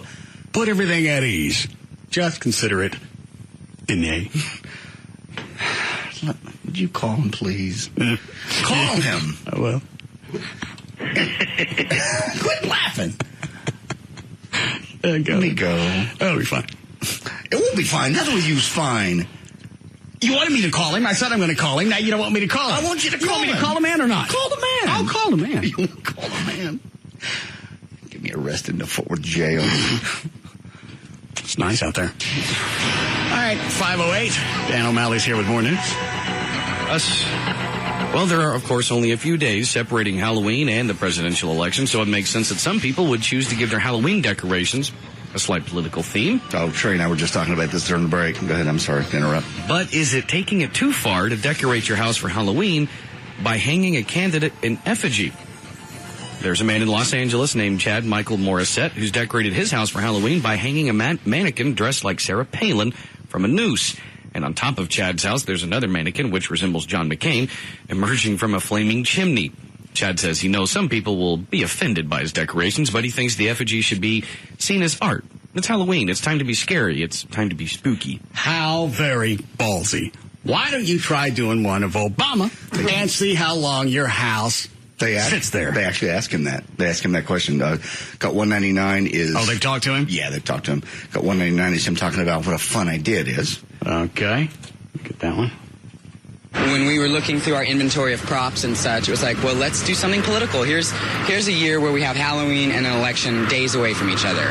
Cool, let's do something twisted. The next one is just about, it's all meant in fun. Of course I mean it in fun. I'm not going to say someone should hang Sarah Palin. That's ridiculous. That's not right. This is Halloween, and I've already said if it was another month, this would be inappropriate. Plus, look at the shoes on her. Obviously, past Labor Day. Mention that. What's to mention? Nobody's got to burn the house down. It's already halfway there. And the next cut is, what if he had done this with Obama? Oh, I know if we had done it with Barack Obama, people would have probably thrown things through our windows, and, I mean, the image of a hanged black man is a lot more intense than the image of a hanged white woman. Wow. Flavor. Trey's so twisted during the break. He's like looking at the TV going, I can't believe this crap.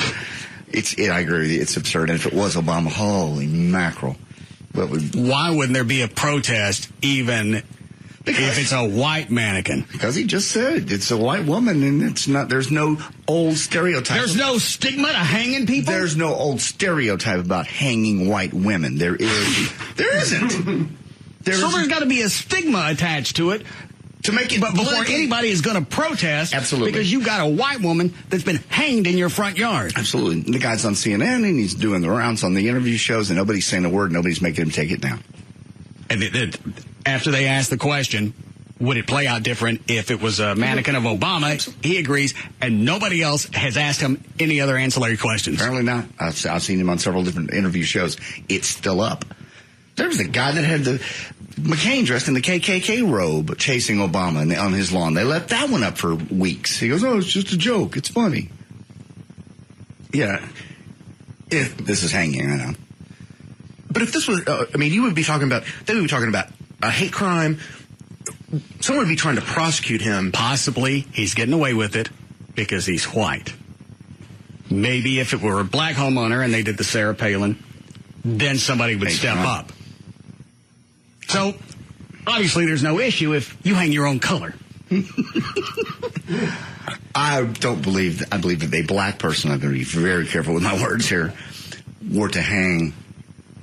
I'm going to drink while you're... I'm just trying to get around it so you can't add anything together. I don't have to do anything. Sounds like it's going to be a big enough hole. I'm going to go over here. If a black person were to do that, of Obama, that would be a hate crime. That would still be a problem. I think I did it. I think I got out of that one. You're done? Yes. Can I go home?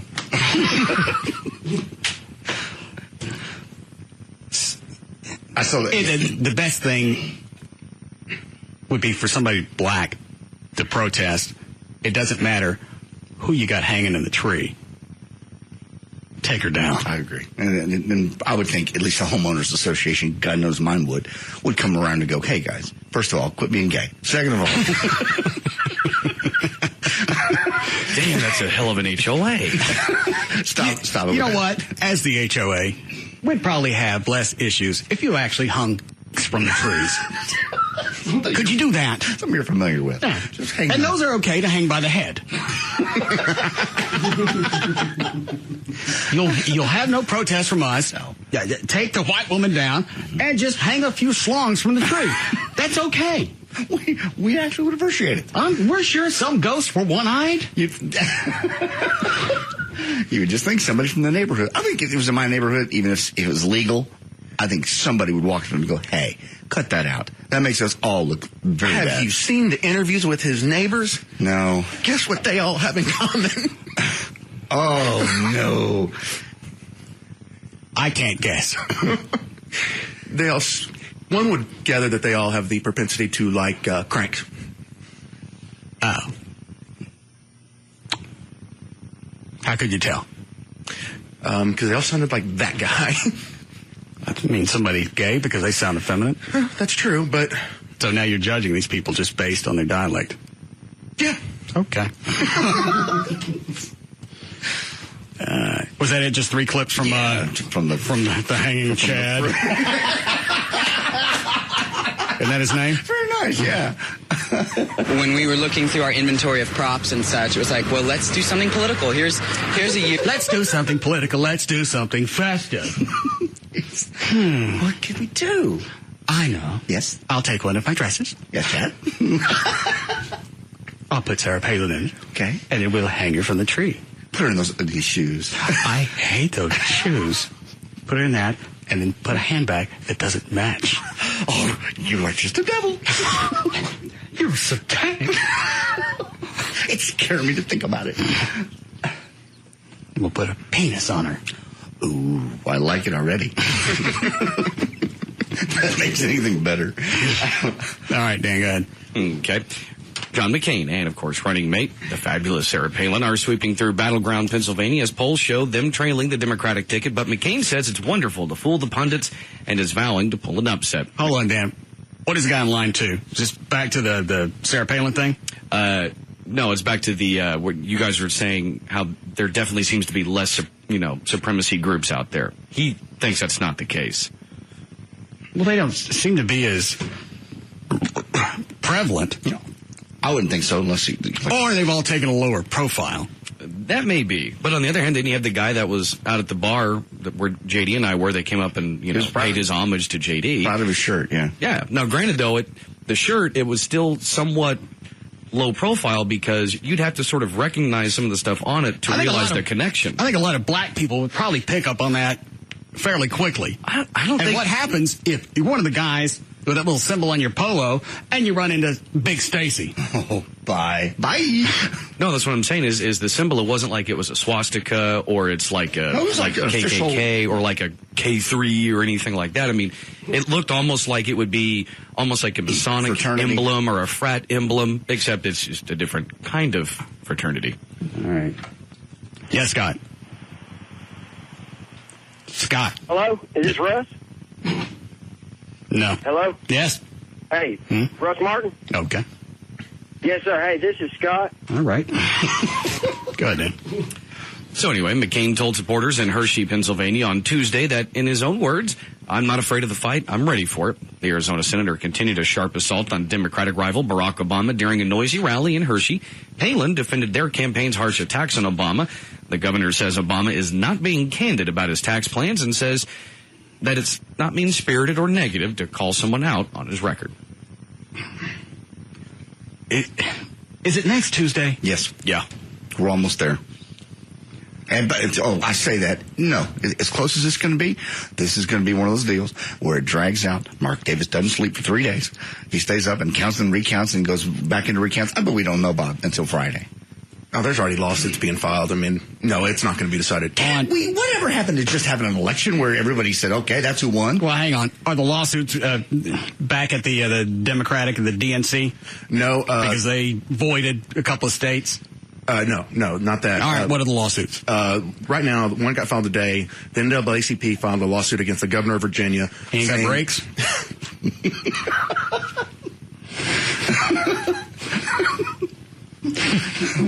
What? You just Amtraked him. Yeah. See, not everything has to be funny to throw him off. Go ahead. NAACP did what? That the state was not providing adequate election facilities or tools. And so... What kind of tools? They mean transportation? No, like that I guess the ballots were confusing, or that the I just saw a highlight that the technology was not all right, so with the NAACP, because it's a black organization, to me they're saying as a group, you know what, this is too confusing. And black people aren't going to be able to understand this. That's insulting. Obviously, white people can do it, but black people, they can't quite understand it.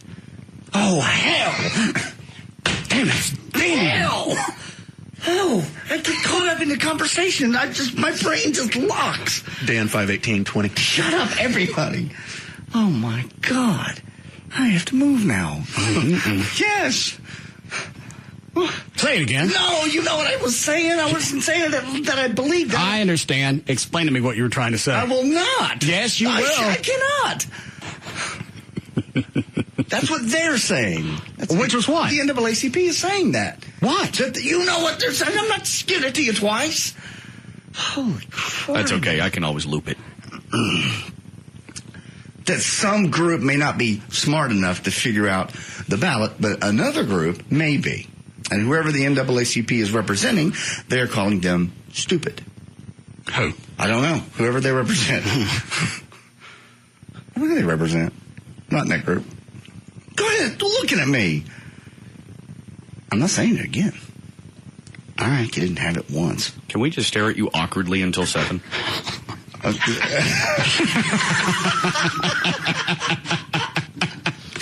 Sure. We'll all take different looks, Dan. We'll be awkward. I'll be disbelieved. Uh-huh. Trey, what would you like? The cocked head going, huh? Close, sit over there like Scooby-Doo. How long before we need a break? Oh, God. All right. Don't forget to pull that during the break. Yeah, I got it written down. Last Tuesday, John McCain's brother, Joe, was stuck in traffic. This will be 195. In Alexandria, Virginia. And for some reason, Joe decided to call 911 to see why traffic was moving so slowly. Alexandria 911, state your emergency. Well, it's not an emergency, but do you know why on one lane, on one side at the damn drawbridge on 95, traffic was stopped for 15 minutes, and yet traffic's coming the other way across the drawbridge? Are you calling 911 to complain about traffic? He say F you? Yeah. It's not very Christian. Well, it's certainly not. But if this would be a non-story if it wasn't John McCain's brother. It's family. Well, it's family, but everybody doesn't get the sharp whatever's in the drawer. I'm just being careful with everything I say right now. I'm in so much trouble. Yeah. That's usually when you really I know, have a that's good when one. I do it worse. Hyperventilating. Alexandria 911, state your emergency. Well, it's not an emergency, but do you know why? The call should have stopped right there. As soon as he said it's not an emergency, in fact, as you're calling, you know they're going to ask you, what's your emergency? In your mind, you know I'm going to say it's not an emergency. Then you hang up. Or you flip on KLLI and catch weather and traffic on the 8s. Welcome, Gavin. on one side at the damn drawbridge on 95. All he had to do was flip on the radio. I'm sure there are plenty of AM talk stations wherever the hell he is. I'm Joe McCain. You don't have to do this. I'm important. You know, that's what a lot of people think when they call 911. He didn't say who he was. No. Well, how did they know it was Joe McCain? They probably, the number came up and looked up to see who the goober was that would call them and ask for traffic information. Okay. Well, it's not an emergency, but do you know why on one side at the damn drawbridge on 95, traffic was stopped for 15 minutes, and yet traffic's coming the other way across the drawbridge? Are you calling 911 to complain about traffic?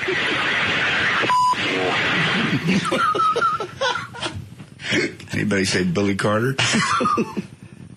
And, you know, this has been played over and over for John. Oh, sure. And in the back of his mind, he's probably thinking, all right, first of all, I got to have a family meeting. And I got to rethink this whole situation on being opposed to torture. Everybody, don't do anything stupid for a week. Don't anybody talk to anybody for a freaking week. After that, nut out. In the meantime, don't use the phone. Don't talk to anybody. Don't go outside. Don't go to eat. Don't move. Don't play with yourself on the highway. You can think about it. Just don't do it. It is amazing. You're so close, and you, as McCain or Obama, doesn't matter. You work so hard to get to this situation, So this much point money. in your career, and your mongoloid brother decides to call the police because he wants to know what's going on with traffic. Flip on the radio, dildo. I don't want to. You know who I am? We know who you are.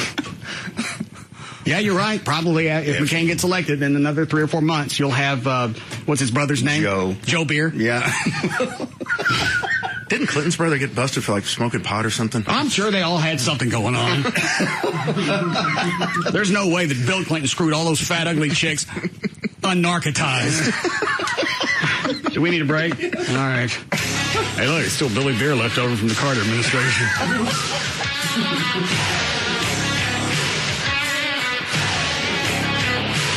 We'll be back to the Russ Martin Show.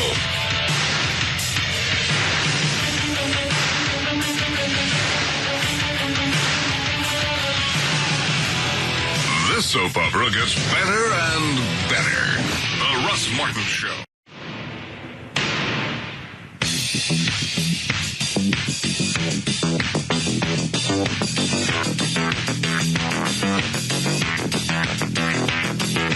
We're back to the Russ Martin Show.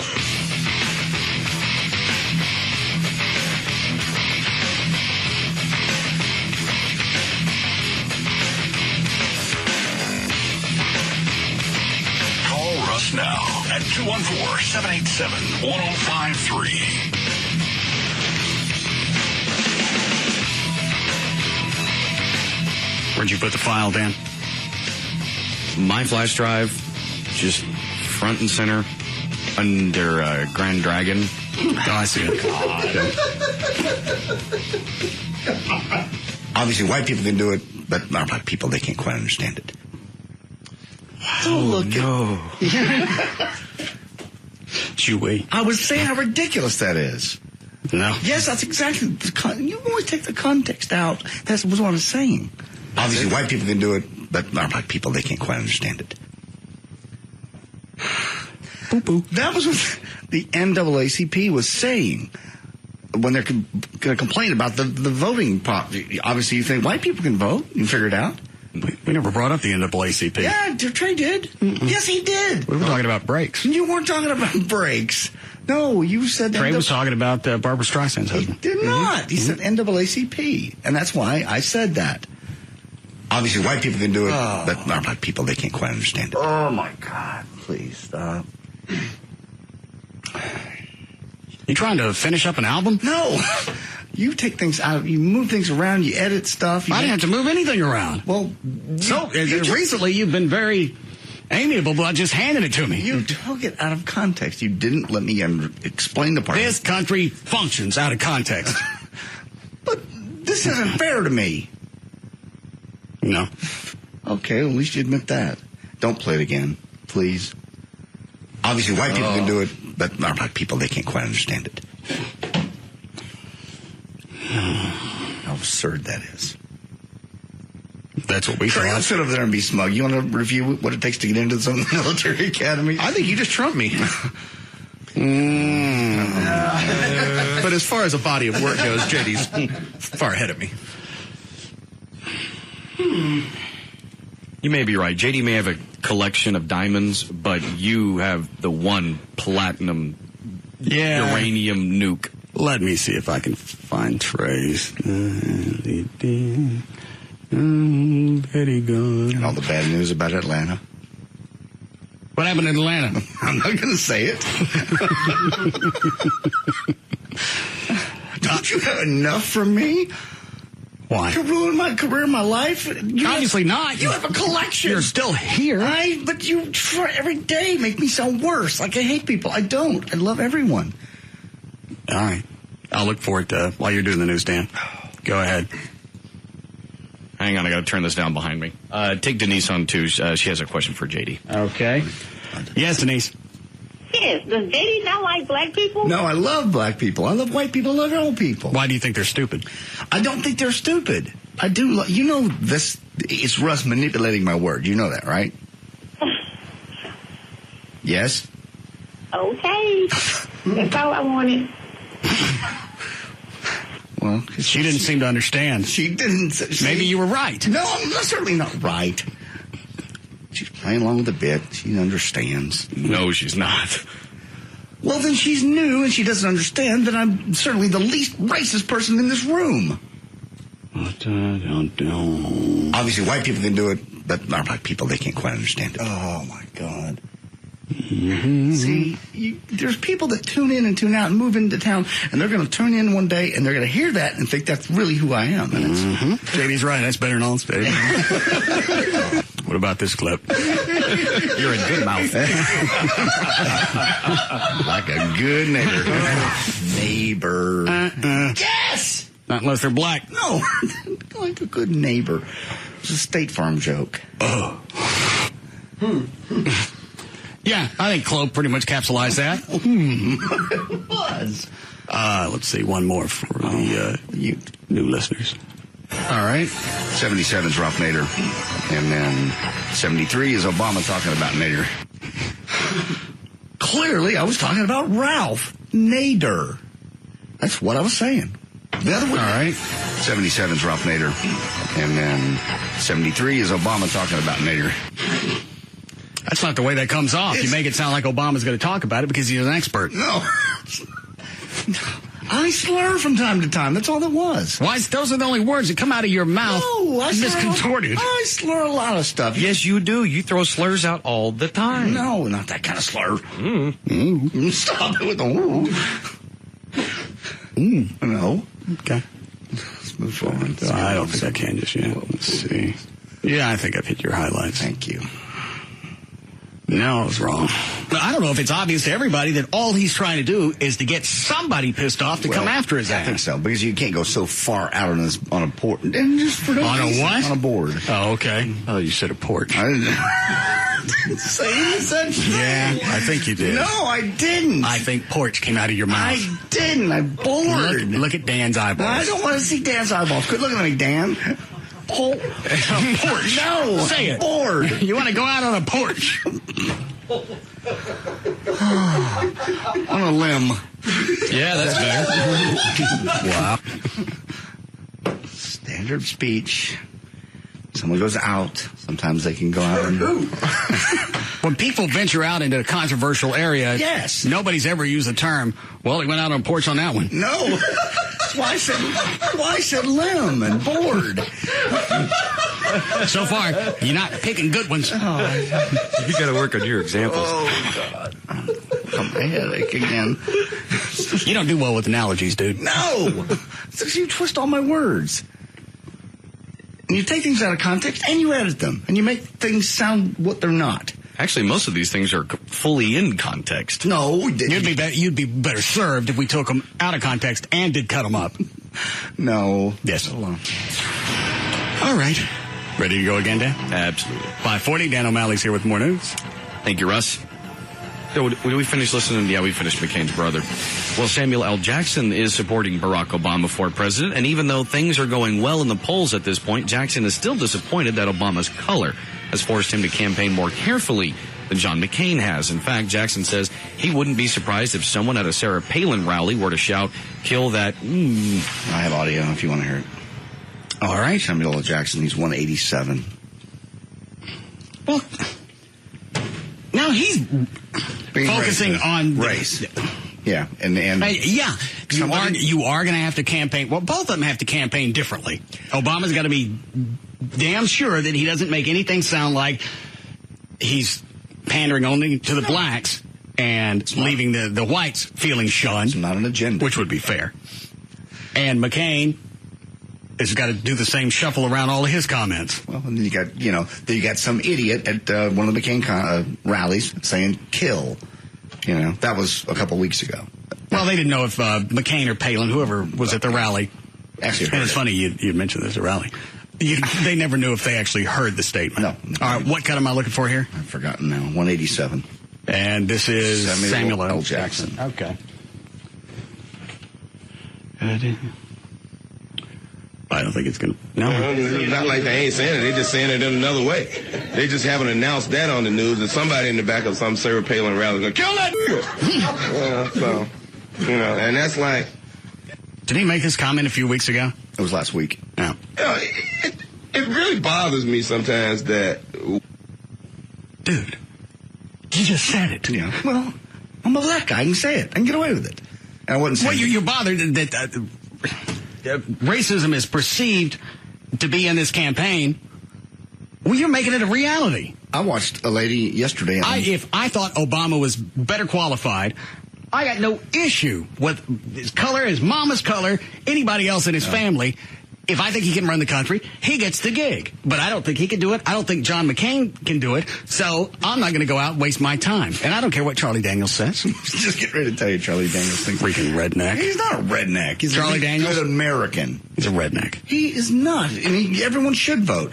Or, as everybody likes to say, if you don't vote, you got to shut up for the next 4 years. No, you don't have to shut up. I still continue to pay taxes, regardless of who's in office. Throw your vote. They are still employed by me. Then you should. I don't like either campaign. I'm not going to vote for either one of them. That in itself is two-faced. I would think you would go out there for McCain just because of what Obama's going to do to your taxes.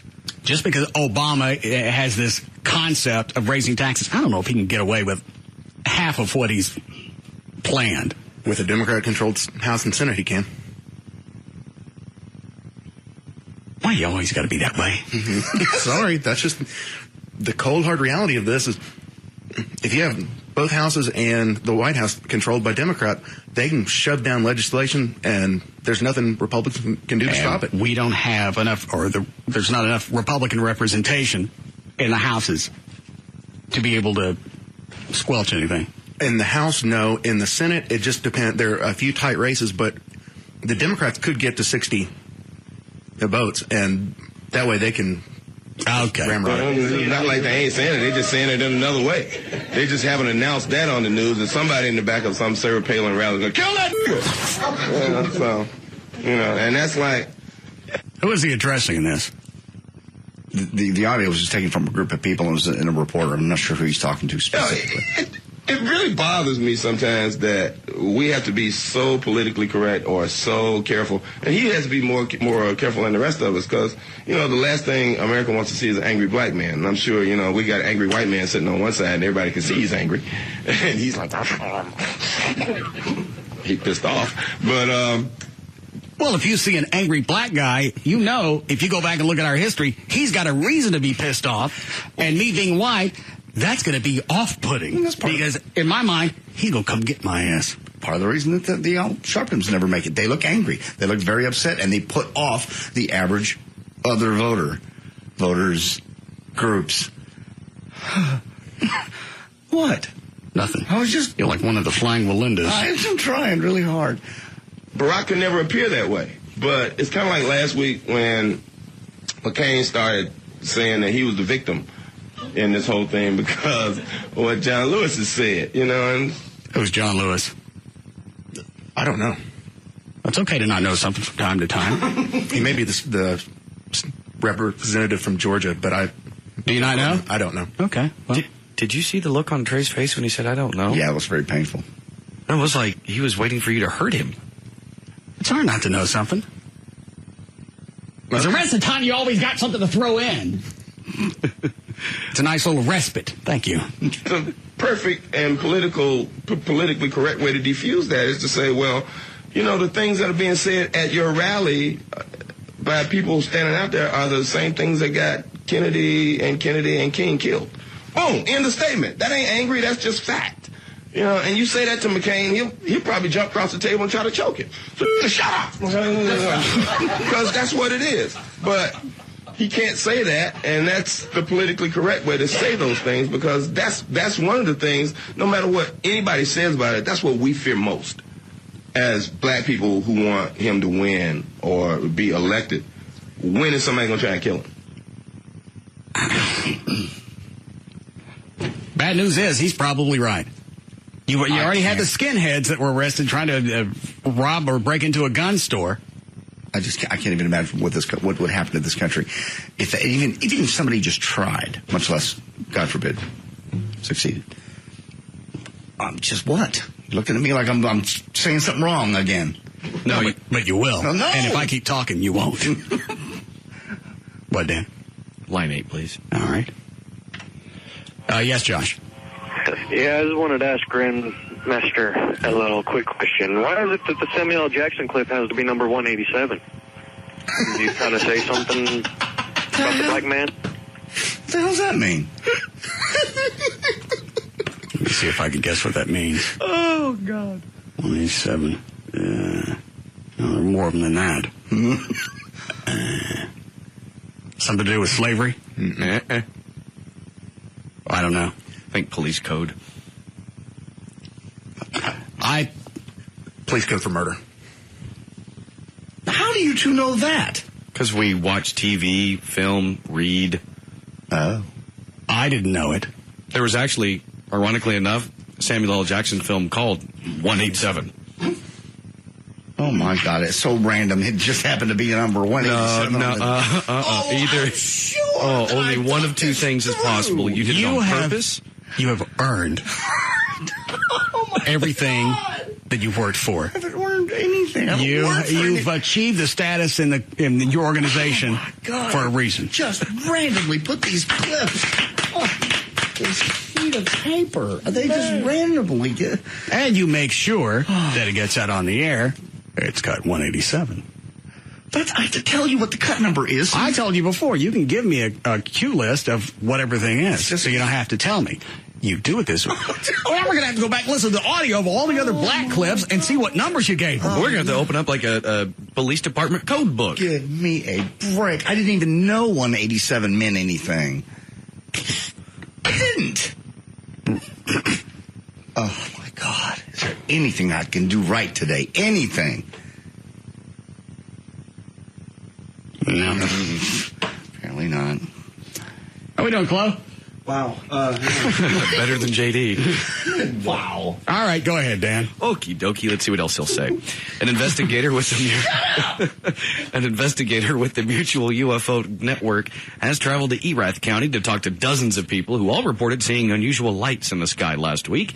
Similar reports in January led to international attention focused on Stephenville. On video, a Dublin high school senior captured 30 seconds of the lights that were spotted by people across Erath and Comanche counties last Thursday night. U.S. Air Force officials at the Joint Reserve Base in Fort Worth said 7 F-16s were training in the area at about the same time the lights were spotted. Still, were they flying in circles? Well, they're saying still there are those who say that doesn't appear to be the answer. Some witnesses also reported seeing flares. One person said these don't look like conventional flying lights of any kind. No, I saw a video of the lights. They don't look anything like an F-16 at all. Looks more like possibly flares. And they're always out of focus, and they're always glittery. The videos are. It looks like afterburners. From what video I saw. If it was an afterburner, it would be extremely loud. If you were looking down the tailpipe of an afterburner, it would be on the videotape. Because you can hear afterburners 5 miles away. So they suspect that it's... I suspect it's guys that whoever close friends are that jumped out of Stephenville a few months ago with flares attached to their legs. They decided to go do it in Erath County. I haven't seen the video. You, Trey? Yeah, I watched it. And? To me, it looked like afterburners, a plane with 2 engines and an afterburner. With just 2 lights? Yeah, just big orange lights, and then there's a red one on the side like you would see on a plane. It could be a military test plane, and some kind of stealth engine where you don't hear it. You get 2 lights on the rear end and a red strobe. How did all of a sudden that turn into an alien? Because it wasn't moving fast enough to be a jet with afterburners on. It was just kind of hanging in the air. How do you know if it's hanging in the air? You don't really get the perception of any type of depth when something's that high in the sky. That's why jets look like they're moving at 4 or 5 miles an hour. Again, obviously there's something to it because not only MUFON, but they're running it on CNN and stuff. It was just looked like a jet. Then people would say, no, stupid, that's a jet. It looks different than a jet. Not everybody knows what MUFON is. I understand. Mutual UFO Network. Okay. Are you sure? Yes. Very positive. You could still be talking in code. No, I'm not talking in code. We interviewed him on the TV show years ago. All right. Oh, my God. Sound like you tried to slip another one in the woodpile. Have you ever gone back?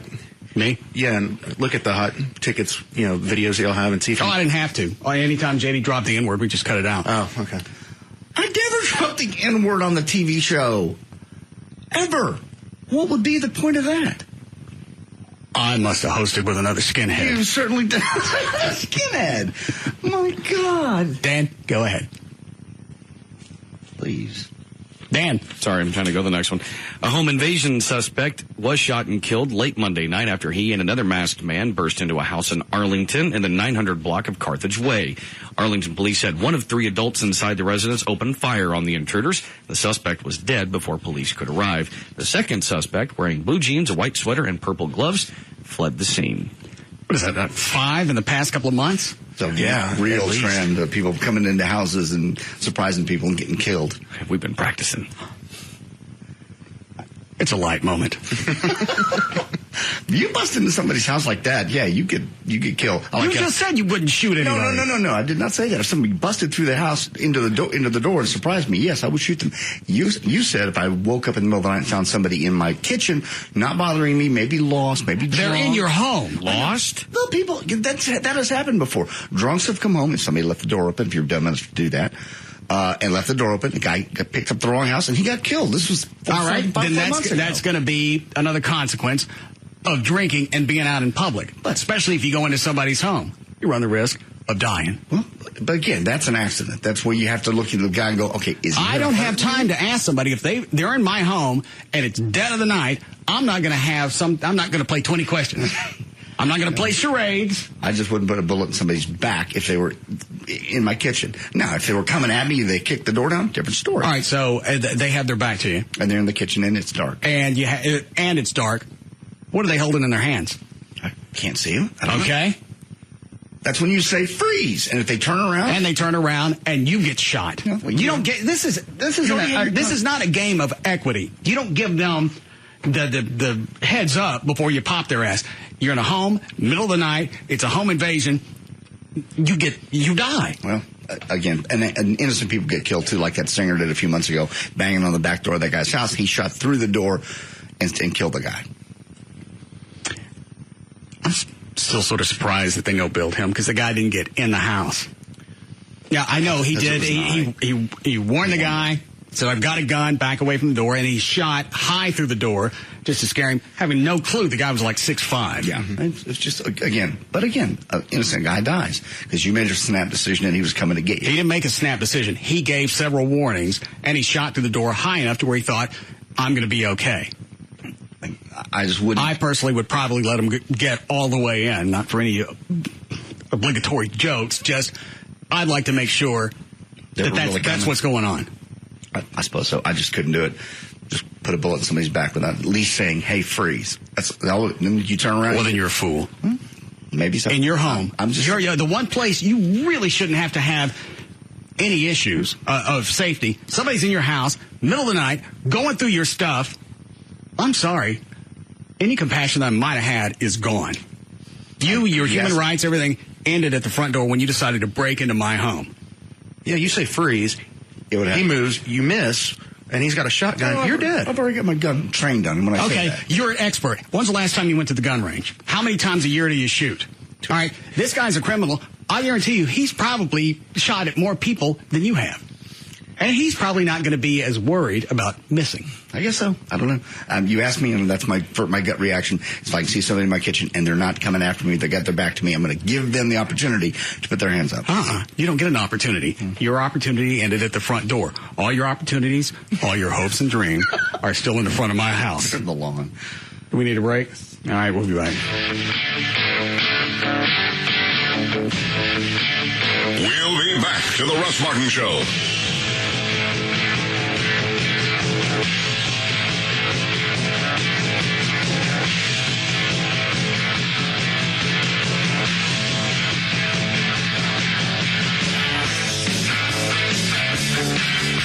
You name the category, and this show is on time. The Russ Martin Show.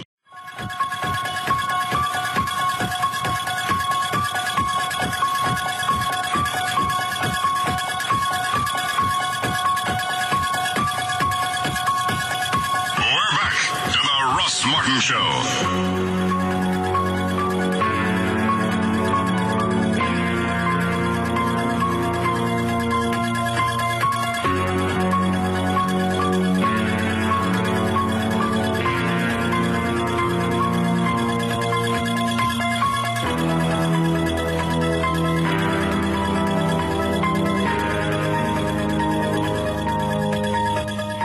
Okay, Daniel, go ahead. What? You want one more traffic? Oh, sorry. All right, go ahead. Okie dokie. Last check of traffic brought to us by Geico. Right now in Dallas, 175 eastbound at 2nd Avenue, you still have those two right lanes closed due to a crash, and that has everyone piled up to Hatcher Street. Other than that, you also obviously have your normal slowdowns. Over in Fort Worth, 35 southbound before Meacham, you have an accident on the left shoulder. Also, Grand Prairie, Arlington, 360 southbound between Riverside and Arkansas Lane, you have stop-and-go traffic. And in the mid-cities into Fort Worth, 820 westbound between 183 and Beach Street, heavy traffic there as well. Last one, Arlington, I-30 westbound at Fielder. The two left lanes are closed due to a crash, and that has everyone piled up all the way back to Collins. There's your last check of traffic. I'm Dan O'Malley on the Russ Martin Show. Thanks, Dan. All right, cold again tonight in the 30s, then mid-70s tomorrow. Pretty nice for the weekend. We are at 63 currently, live 105.3. Dan, what is the guy one on line 3 that's been on hold for 45 minutes? It's actually an interesting question that Trey has mentioned to me before, as far as when people go to whatever the polls are saying is when people go ahead and get in to vote, they change their minds versus what happens in the polling. Okay. Yes, John. I just wanted to bring up to Trey what his take, and yours too, Russ, about the Bradley effect in the upcoming election for Obama. All right, I'm going to guess the Bradley effect is you've already committed yourself in your mind to one candidate. You get in the booth and you change your mind. Pretty much, like on the exit polls, you say you're going to vote for Obama. When it comes down to it, you're too embarrassed to say you're not going to vote for him because of his color or race or beliefs. Where does the term Bradley effect come from? Tom Bradley ran for governor in California back in 1982. And he was ahead in the polls and lost? Correct. He was considered a shoo-in. He was a longtime mayor for Los Angeles, considered a shoo-in, and then lost pretty badly. I just wonder how much it comes into play when people are polled on who they're going to vote for. If you could be a McCain, I brought this up a few days ago. If I'm a McCain supporter, I'm going to lie and say I'm for Obama, so he looks like he's ahead in the polls. The Democrats, they get lazy. Well, this one's a shoo-in. There's no reason for me to go out and cast a ballot, and then they end up losing. Whether they're doing that on purpose or not, that's what McCain's hoping. People will get out in droves because they think he's going to lose. So possibly part of that Bradley effect could be that. It's just some type of... way to throw them off. Thanks. Yeah, it's just a ploy. I suppose. You just wonder how many people... And even Obama himself said it. We can't get cocky. This is not the time to... We're ahead in the polls. This is not the time to be lazy. Well, he's ahead 6-7 points, and when you've got an error margin of, 3-4 points either way? It's tight either way. It's going to be... But he's been ahead... the past 4 or 5 months? Oh, yeah. And even when McCain was ahead, it wasn't by a lot. No, it's going to be close all the way down. And then we're going to have the states that can't figure out how to vote, and that'll go on to the next day. Which states in there? Well, Florida had a problem last time, if I remember correctly. Uh-huh. Any other ones? No, that's all I can think of off the top of my head that I'd like to discuss. Now you're wise. I'm trying. So, because you've got a mayor, is that who Bradley was? Mm-hmm. Lost an election. Now he gets an effect named after him? Yeah, I guess. Was it that big of a landslide for the other candidate? If I remember correctly, yeah. I mean, like the caller said, they thought he was just a shoo-in. They polled. He was ahead by like 10, 12 points, and then he lost by 10, 12 points. I mean, it was a drastic swing. And I think a lot of people, it's cool to say you're for Obama, but hang on. Was Bradley black? No. All right, I don't get why he gets to have this hang over his head forever. I lost so badly. I got my own effect. I got Munsoned. I don't think he was, but what? I don't know. All right. Go ahead, Dan. Airline passengers will likely to be able to carry large bottles of liquids on airplanes sometime next year, this according to the TSA. They expect by next fall to lift those restrictions that limit passengers to carrying 3-ounce bottles of liquids, gels, and aerosols in airplane cabins.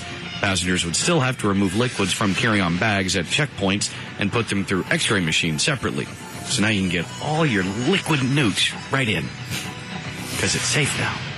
How are they going to be able to x-ray a liquid and decide that's what I want. What it is. I'm with you. They said they have any better technology that will enable checkpoint x-ray machines to spot dangerous liquids versus gels. I believe they also have technology now in place. I think they're called sniffers. Yeah. Or it's some fat chick that it goes past. No. But I think they said the technology is to the point where if you're carrying in some type of accelerant, their sniffer is going to pick it up. Yeah, I didn't hear about the x-ray thing. I've had them swab my bag before, put it in a little box of some type, and it tells you whether there's ever been any gunpowder or anything you were near it. I don't know why they picked me, but they did. But they said the new x-ray machines somehow will tell the difference between a harmless fluid and explosives. To me, obviously, gel looks like gel, but obviously they have new technology. But why even announce this? Why tell us? So people can carry it on. We're relaxing. Once again, we're going to relax. Just the way it is fine. Wherever you're going, you can buy hair gel. Maybe that you've got mothers that are having to carry on milk, so they're having an issue with it. There's an exception from nursing mothers. I believe there is. I'm not positive. But, but Joyce carrying lighters through every time we travel. It's like, stop with that. She smokes. Buy a lighter where we're going. They take it from you anyway. If you've got it with you nonstop, you're going to forget that it's in your purse. She did every single time. I mean, twice. Well, why didn't you go through her purse every time before you went through the security? Don't go through her purse. Well, they get stopped every time. You can't complain about it if you know it's probably in there and you let her get stopped anyway. I don't understand how it is that they actually gave her a hard time about, a Bic lighter, considering how, I think every time I've flown, I've managed to get a Bic lighter through. I don't know. And now I think they actually lifted the restriction on Zippos, which makes me happy. We were on a roll one day, and we had like 4 connections, every single one of them. She'd stop, she'd buy a lighter, she'd smoke a cigarette, she'd put it back in the bag, and we'd get stopped again. Or she would anyway, I wouldn't. All right. That's your, after the first few times, that's your fault. I think at the end I finally went, you don't have a lighter this time, do you? No. Okay. The last time we got through. All right. Goddamn. It turns out there really is a thin line between love and hate, at least as far as your brain is concerned. A new study reveals that the brain's love and hate circuits... Is this the, like the putamen, insula parts of the brain? Yeah, probably. Very good. How'd you know that? I don't know. Yes, that's what it is. I don't know if I'm saying it right, but I believe the putamen... Hold on. Insula. The putamen part of the brain is the portion that's supposed to be able to spot anger issues. And some people, their putamen isn't developed, so they don't see it coming. Aggression and distress. Yeah, you're right. A new study reveals that the brain's love and hate circuits share identical structures. Both include regions known as the putamen. See, that makes me happy. And insula, which are linked to aggression and distress. According to Professor Samir Zeki of the University of College London, who carried out the brain scan study, he said hate is often considered to be an evil passion that should, in a better world, be tamed, controlled, and eradicated. Yet to the biologist, Hate is a passion that is of equal interest to love. Like love, it is often seemingly irrational and can lead individuals to heroic and evil deeds. And also, anger is there for a reason. Initially, it was, as we evolved, it was for the fight or flight. Sure. Self-defense. But then as we become more civilized and evolved, you realize that anger really has no place. It doesn't. In your aura. It doesn't. It's just the opposite of love. Both are very passionate. Oh, shut up. That's horse. It's not. Case in point. Thank you. Yeah, you evolve and you want to torch your doctor's house. Jesus, there's so much anger in this room today. Torture. I don't have any problems with Venegas. It's Trey that doesn't like Dr. Venegas. Out of the blue, you want to torture Dr. Venegas doesn't like me because I kicked him out of the band as the bass player because he wouldn't learn his parts, and he got pissy every time we'd go off to a new song. He'd be playing the same bass line from something else. I know. And he'd look at Chuck. What is that? Well, that's a song, but it ain't the one we're currently in the middle of. It's a dandy bass line. It would be even more fantastic if it matched. If it was anywhere close to the one we're on. And after I kicked him out of the band, he don't talk to me no more. Did you ever call him? Did you just kick him? How did he find out he was kicked out? I think I told him. Well, would you have a tendency to just throw people out and not open your door? I gave him several chances, different practices. I went, knock it off. I remember Stop it with the arguments. This is not going to accomplish anything. You're making everybody else in the band uneasy. Learn your parts. Shoosh. I always thought that was a bit with him. I really did. There's the whole pissy doctor sitting over there going, I don't want to play this. I really thought it was. I think it started out that way, and then he just continued on with it. And I stopped band practice one day. I said, I've seen this. I remember. It was a dandy act, probably for the first 9 months, but I'd like to move on. Try the happy doctor for a while, and then you can always have this as a standby in case your bit falls flat. And you were very nice when you finally let him out of the band. You said, it's causing an issue with our friendship, and I'd rather have you as a friend than a bass player in this band. I said that? Yeah. Yeah, you did. You copied us all. Oh, I did? Yeah. Huh. Well, I guess I emailed him. Very nice. Okay. He found out by email. Maybe that's why he got upset. He'd rather you have told him. He'd rather be the bass player than my friend. Well, he'd rather you tell him maybe face to face. I don't know. Now, he sent back a pissy message. Yeah. I never saw it, so you guys aren't friends anymore, and Trey wants to torch his house. Got it. Okay, just double check. With him in it. God. I just want to clarify. If anything ever happened to him, maybe I'm looking for you first. Trey will probably turn himself in, whether he did it or not. That's mine. I did that. Weren't you in Austin? I did it. I'm telling you.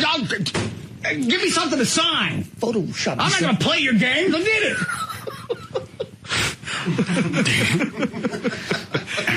Sex addiction. The term conjures up visions of men addicted to porn or unable to commit to just one woman.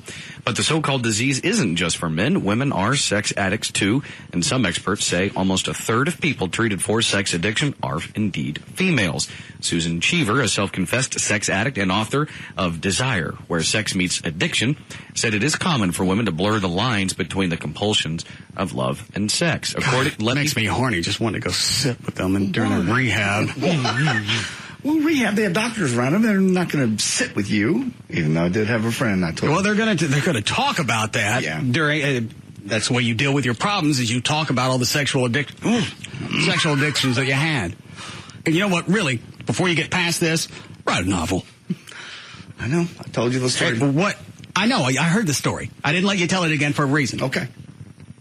What do you do in rehab to shake this sexual addiction? I don't understand. I get alcohol. You lock them up for a while, and you don't let them have access to it, and you go through the DTs, and finally you shake it. But I'm always going to be horny. Yeah, they basically just go through the whole trying to discern between, sex versus intimacy and... Well, if they're going to try and go the angle that they used to in the past with cigarette smoking, where they'd have you sit in a room and smoke cigarettes until you were sick of it, that's not going to work if you stick me in front of a computer. We're going to look at porn until you're absolutely sick of it. How long's the lease on this place? That man's been in rehab for 9 years. Are you done? Dude, I'm in rehab. Bring me some more Charmin. We need this room. You put me in here and you told me to do this until I was tired of it. Right. Bring Bring me some food. I'm not bringing. You just look. And more Dixie cups. Stop it. The other ones are full. Or get a toilet in here, and I'll just shoot straight into that. Oh, my God. Go ahead, dude. Okay, good. According to Sex Addicts Anonymous, a sexaholic is someone who looks at sexually arousing materials in the media, feels guilt and shame after having sex, finds themselves in need of a variety of sexual activities and realizing sexual excitement and relief, risks the chance of pregnancy or sexually transmitted infection when intimate, or feels shame about their body or sexuality to the point that they avoid intimacy. So you're talking about people who actually go outside of a relationship and have one-on-one sex with a person. Right. A lot of these women have multiple sex with multiple guys, and they really can't control it. They find themselves, and guys are going to hit them, and most of the time these girls that are addicted will say, sure. Exactly. Don't shun them for that reason. Well, they're addicts. They need to be helped. Okay. No, I don't mean help that way. I mean, they need to go to rehab and understand that that's destructive behavior when you're going out. They already know it's destructive behavior. They know it's something that they shouldn't be involved in because there's guilt that goes along with it. And the guilt is you telling yourself, right, wrong, this is not right, so I feel guilty. That's already been, you already know you stepped in an area you shouldn't. Leave these people alone. No, they want help, or they wouldn't be in the meetings. Or actually what you're saying, Russ, is go to the rehab for sex addiction, but don't tell them to stop having sex. Just remove the guilt from them. It's okay to be a slut. But let your inner slut out. Embrace it. Nurture. Let's pull a train. Oh, my God. And who was it? David Duchovny. Yes. Admitted he was a sex addict and went to rehab. Yeah, but I also think now that's kind of the new thing where if, your wife catches you cheating or something and be like, sex addict, look at my computer. Ooh, nasty. I'm an addict. Yeah. It's an illness. And obviously, I'm going to have outside help. This is not something I chose. It's just part of my makeup. Like being an alcoholic, addicted to nicotine, gambling, whatever else. I'm as sick as those people are. It's the same basic mentality. It's not. Well, it is for somebody that's destructive for their life. If sex isn't destructive, it's like alcohol. You can drink too much, you can rot your liver out. As long as it's not destructive, obviously you rot your liver out, it's destructive. But if it doesn't affect your daily life, you're a functioning alcoholic, or you don't want to stop. Why does it make you an alcoholic if you drink every day, but you're able to get everything done? Everybody, again, that's the clinical definition. Somebody that I don't like it. I know you don't like it. I'm not saying you're an alcoholic. I'm not pointing a finger to anybody. I would never do that. That's not my place to say that. You've done it. It's not my place to say that you're an alcoholic. It even comes off irritating when you go, it's not my place to say it. It isn't. Which means I'm an alcoholic. You think I'm an alcoholic, but it's not my place to tell you. Do you think you're an alcoholic? It's really hard to, point at you from so high up on my pedestal. I'm not on a pedestal. I could point at you, but there's no way that you're going to see my finger. Oh, my God. So high. I'm not on a pedestal. I'm not high. I was lower than anybody. I used to drink in here in the studio, for God's sake. At least you'd come out and say you're doing it. The guilt came with hiding it. Why would you hide it? Because I just didn't. It's just not, it's not my character to grab the bottle and go, boonk. And it's just not cool. It wasn't fun. It made me feel very bad. So drinking's not cool. It wasn't for me. This is a personal decision. I don't point a finger at anybody. I don't care if So it's a decision you made for yourself. For my own health. And when I'm ready, you'll be there to help me. If you choose to have a friend there for you, I will be there for you. You've been pointing fingers since the day you... Now, you, on the other hand, are an alcoholic. Who are you talking to? Trey. Yeah, dude, he's right. I know. I can't argue that one. See, Trey is what we want the sex addicts to become. He's free of his guilt of it. I have no guilt at all. He's like, sure, I'm an alcoholic. Bring me a bottle, bitch. I'm a whore. God love you. We're open. Let's go. So I'm an alcoholic. Do you think you're an alcoholic? I'm asking you. That's none of my business. It's like asking me. It's like you said, it's not my place to tell you that you're an alcoholic. It is not any. It's of no concern of mine. I've handled my life, and I've gotten things in line. I haven't. When you're ready to straighten yourself out, I'll be here. I will, if you choose to have a friend. I will be your friend and help you through that. If Throw it on you a ever rope want ladder to. so we can get up to your level. I'm not up to any level. This isn't a matter of levels. Why don't you try to do an intervention again? No, that didn't work. Yeah, let's do that. That was fun. Trey, you were there, right? No. Oh, it was Dan and Rob and me and JD decides. First of all, he goes over to my laptop and he's trying to pull up past sermons from, was it Big Ed? Ed Young, yes. From that church. You got to see this. And then JD decides he's going to bring up the alcohol issue with us. Dan got up and got ice.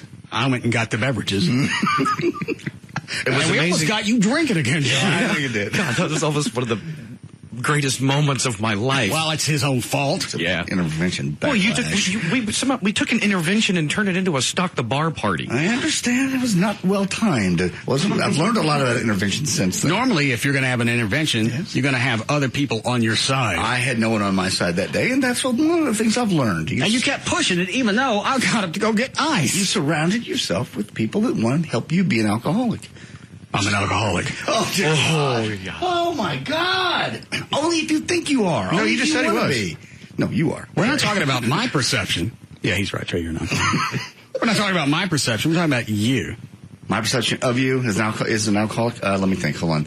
I think you're a functioning alcoholic. I don't think you are, that you can function. You get everything done. You yourself admit you probably drink too much. Why? You said that before. You want to quit to lose some I don't know how much I drink, because I get to a certain point and I forget. If you say... Change my mind. Is that so healthy? Well, you don't know. Yeah, when you get drunk, you don't know how much you had after that. Well, it's also like the standard answer.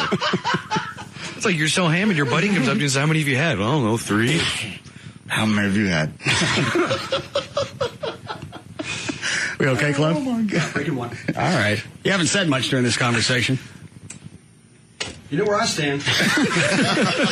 Yeah, on the keg. We're all bunch of pussies. Whoa. And there you have it. You have JD on his mount, Chloe on his. I like clothes better. Yeah. Let's go ahead and break here.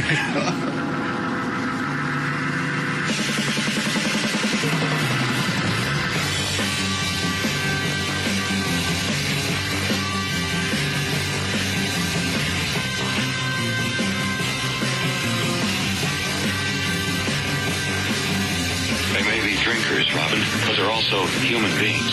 We'll be back to the Russ Martin Show.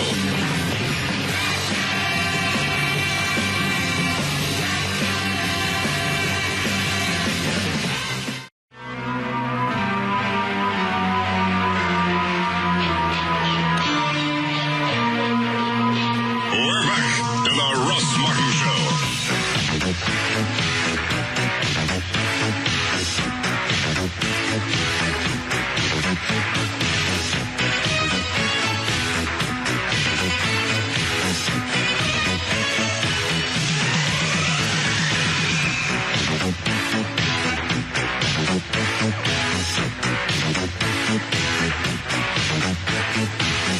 Okay, Daniel. Okay. Cowboys coach Wade Phillips opened the door by hesitating on whether backup Brad Johnson will remain the starter Sunday against the New York Giants. They'd stick in who? If I'm getting right to it. Oh, sorry. In what should be the final game, Tony Romo misses because of his broken pinky.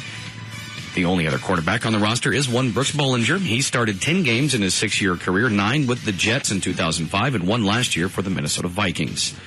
Now they're saying, how could Johnson lose the job despite guiding Dallas to a win over division-leading Tampa Bay? Well, he can't throw. Yeah, that's it, actually. Is that what Bum's boy said? He didn't say that, but they're saying here, well, he guided the offense to only 172 yards, the fewest ever in a game that the Cowboys won, and he wasn't even close on some throws to wide-open receivers. One of the other players, is it Witten? Jason Witten, tight end. He's got a busted rib. Mm-hmm. Yes. And he's going to play anyway. It is possible, yeah. Yeah, that's what he said today. He goes, it's broken rib, but I'm going to play. One of the things that protects your internal organs. Yeah. And Romo's still out because of his pink. Yes. Witten's the same guy who lost his helmet last year and still tried to run over somebody. Kept going. He's a beast. Yeah. Break them all. I don't care. Yeah, that make no difference. I'm sick of these ribs. Take them out. Sit on the Coulters. Well, it's also different, obviously. I mean, Witten having a broken, like if Romo had a broken rib, he would probably play. It's just the most crucial thing to a quarterback is his hand. Obviously, yeah, you're not throwing with your ribs. No, but I understand broken ribs or even cracked ribs are like, have you ever had I had a bruised rib, and it's the most painful thing in the world. You can't breathe, you can't cough without just excruciating pain. I can't even comprehend what a broken one must be like. And we're also pussies. That's true. You get a point. I can't remember if I talked about this on the air or not. One of the old assistant coaches from the Cowboys was in the building today, and he stopped me in the hall and goes, "Are you ready to come out of retirement?" Is it Lyle Alzado? Joe Avizano? Yeah. Well, he's got a point. He came down the hall, and I recognized him because I'd seen him on the sidelines before. He stopped me like we knew each other. He said, "Now's the time to come out of retirement." A lot of injuries in the secondary right now. Stop it. Russ never played. I didn't set up the bit. He stopped me in the hall. I don't know why he was here. Well, I think they were having a meeting. Gavin. Yeah. Why was Lyle Alzado in the building? Oh, it was just a business meeting that he's a part of. Joe Avizano. Yeah. And he owns that bar in Fort Worth. What's it called? I believe it's Coach Joe. Coach Joe's. He wants our band to come out and play on the patio. Remember, he's the guy I did Dancing with the Stars with a month or so ago. On television? No, it was a private event here in Dallas. You probably want to say that. Well, obviously I wasn't on television Dancing with the Stars. It was local. But you said he was on Dancing with the Stars. He and I did it together. What number did you guys do? We didn't dance together.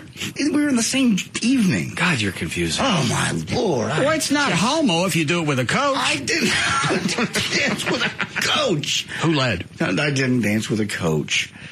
I'm so sorry. I didn't sing anything today at all. Who danced with him? Golden Richards? Joe Avizano approached me and said, "Do you think Russ would like to bring the band out to my place?"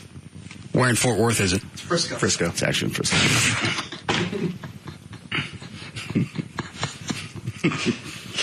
Both he and his son are big fans of the show. Was it ever in Fort Worth? No. Not that I know of. Who said it was in Fort Worth? Gavin. Oh, all right. You're off on that one, John. Thank you.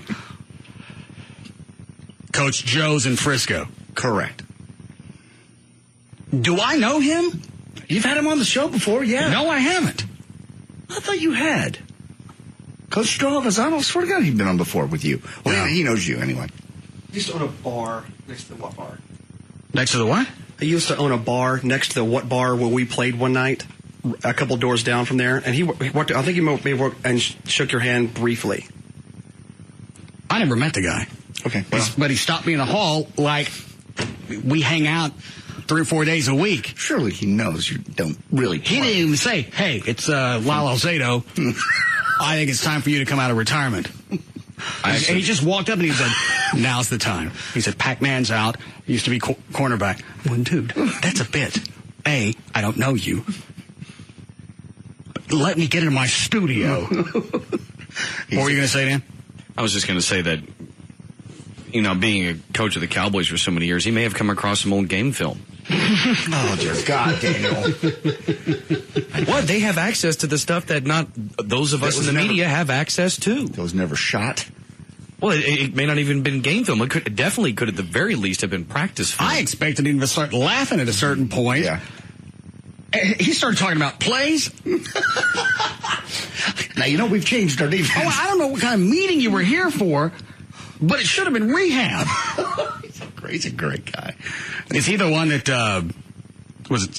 Switzer let go when he took over the team? I think he stayed on with Switzer, but eventually the Cowboys special teams weren't doing that well. And was it Parcells? When Avizano left? Yeah. I don't remember exactly. I know at one point he had taken a job to be the head coach for the Dallas Desperados, the Arena League team. Have they talked to him about, not the Desperados, the Cowboys, talked about Lyle about coming back? They should. My God, they should. Yeah, our special team. I don't know how old he is. He looked in good shape. Oh, he's in great shape, yeah. In very good shape. Squished my hand. He's a big, strong fella, and he works out. Well, you don't take a cornerback and start squishing his hands. Dude, that hurts. You weren't a quarterback. You weren't anything. You weren't even a cheerleader. You're nothing to the Cowboys. Zero. Then go talk to him. I will. I have his number. I'll call him and go, you know Russ never played, right? Oh, I don't know. That's how Coach Joe talks. He was fun to be on the sideline, though, because he's one of those coaches really gets into the game. And, he's either having a fit if the special teams did something wrong or when they did something right. Man, he just looked like he was about to pop with joy. That was the same demeanor he had in the hall. Now's the time. Come back to us. Come back to us, buddy. Cowboy, they're not falling apart. It looks like maybe they're on their way back. But get out there. Get out there and do it. Dude, somebody slam your head in the door. I'll call him and see if he was funning you. He gave me a cell phone number when I saw him at our event. So you danced together and then you exchanged numbers. Will you stop with the dancing together? He had a female partner. I had a female partner. And then you ditched them and danced together. No, we never danced together, ever. What'd you guys do? We didn't do anything. We just had an evening raising money for the dogs. Foxtrot? No. Mamba. I didn't mamba. How about some salsa? I didn't do that with him. Dirty dance. He was there. His lovely, lovely wife. You bump Peter heads? No. I don't even want to give you that as a soundbite, as a joke. No. You sound defensive. I am not defensive. It's just why. It's not gay if it's a coach. Yeah, just tight shorts and a whistle. Definitely not. How big is, what's his place called again? Coach Joe's? Yeah. How big is it? Chloe, have you been out there? Yeah, I don't remember. You're asking the alcoholic. Gavin. Yes. How big is Coach Joe's place? I'll get the event. The place is big. I'm not sure about the stage size. How big's the parking lot? We could play outside. It's a fairly decent parking lot because it's part of a plaza. Okay. What development is it in out there? Has anybody been? I have not, no. Nan? I'm not asking Chloe again. Because he's been. Gavin, have you been there? It's, to my recollection, it's right by the mall. Stonebriar? Yes. All right. I'll go out there this weekend and I'll take a look at it. I think it's got a real nice patio area. In fact, I think they pitched it as one of the largest patios in North Texas to play on. Why would he call the bar, name the bar after himself? He did. Coach Joe. Who's Lyle? I don't know who Lyle is. He used to play with the Cowboys. No. Who? What? He used to play for the Raiders and a couple other teams, maybe, but he died from steroids. Lyle Wagner? Oh. How do we get to Lyle Wagner? Who's Lyle Wagner? Grand Ole Opry?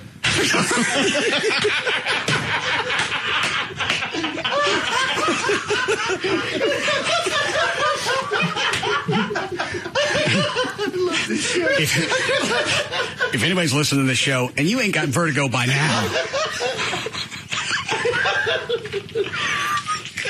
that was excellent. I was going to tell you who he was. I'm sticking with the Grand Ole Opry. Oh, my head. We could not be more dysfunctional group of people if we tried. We worked on it day and night. It's a good show, isn't it? Yeah, it is. All right, Dan. Finish up with whatever you got. Jay on line 5 will tell you where Coach Joe's is. Okay. Yes, Jay. Hey, sir. I just wanted to let you it's up on Preston, right past Main Street. It's absolutely nowhere near the mall. Gavin's an idiot. All right, Preston, is it, so it's going to be north of Stonebriar? Yes, yeah. It's like you got Preston, Main, and if you take a left, and it's right in that little shopping plaza right there. How big is the outside area? Is it big enough for a band to play? Yes. Yeah, like you said, it's in a plaza parking lot, so there's a bunch of little shops, but the parking lot's pretty dang big, yeah. Okay, all right. And one question, is it gay if a coach can suck his own crank? No. Oh, well, Coach gets off, but I don't. Yeah. Why? What's such a big deal about a coach? He coached the Dallas Cowboys. I understand, but if it's gay, it's gay. No. So I suppose when Raphael Septien was sticking his junk through the wall, that wasn't gay because he was a football player. No, I was gay because I sucked him. Okay. Okay. He doesn't really know who's on the other side. I seem to like you a lot. Dude, we've covered random. Okay. in. Grand Ole Opry. So yeah, it does turn out that Dallas Cowboys tight end Jason Witten did break a rib on Sunday, but he wants to play this week against the Giants. Initially, the team said he suffered a bruised rib in the first half against Tampa Bay. He did say both Witten and cornerback, he being Coach Wade Phillips, Anthony Henry, who hurt his quad on Sunday, could play against the Giants. Witten is one of 16 players on the Cowboys injury report, which also, of course, includes Tony Romo with his broken pinky. Pulled the exchange of the Lyle, Coach, Wagner, Opry. I just like to hear what that sounded like if I backed away from it. All right, but you're going to vomit.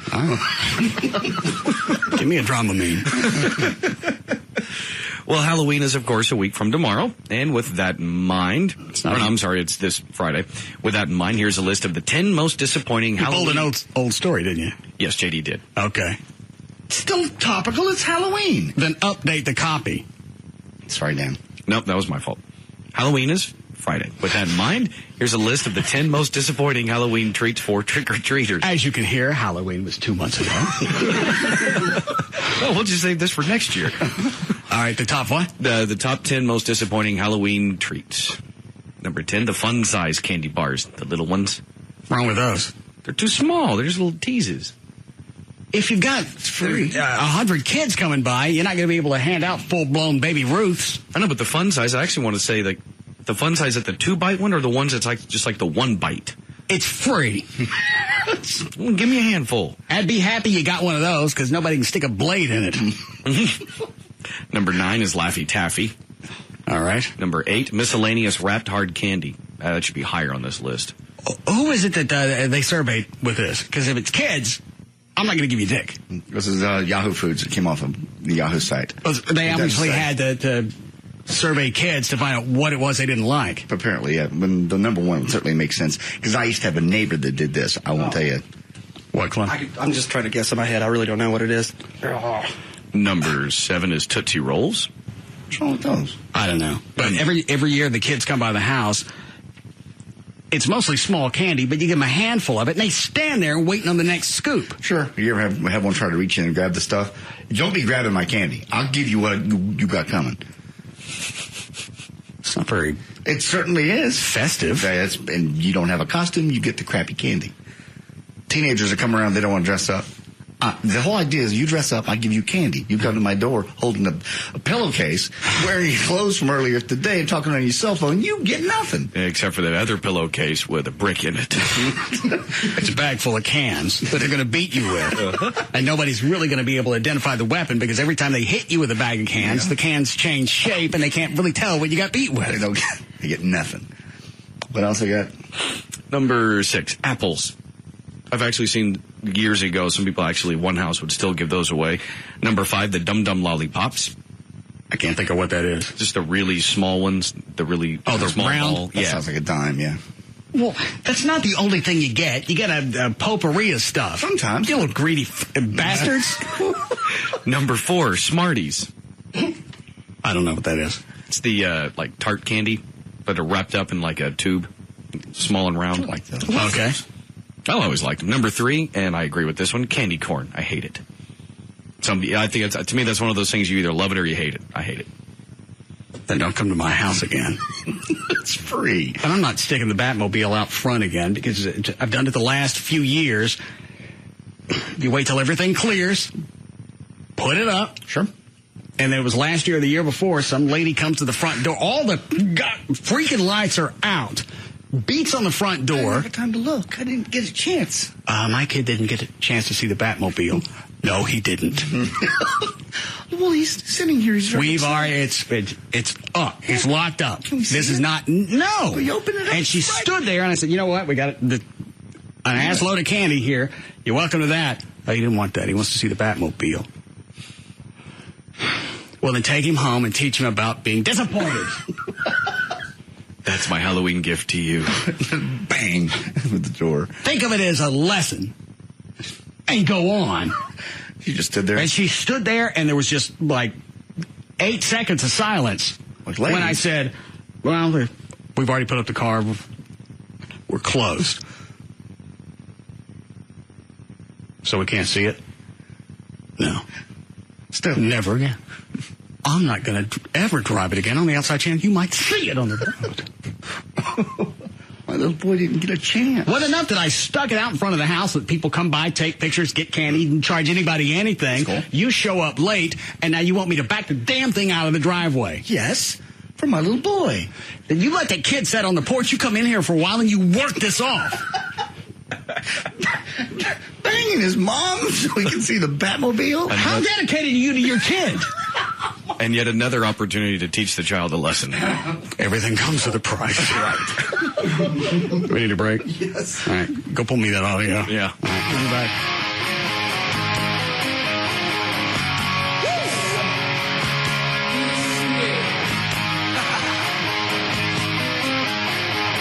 We'll be back to the Russ Martin Show.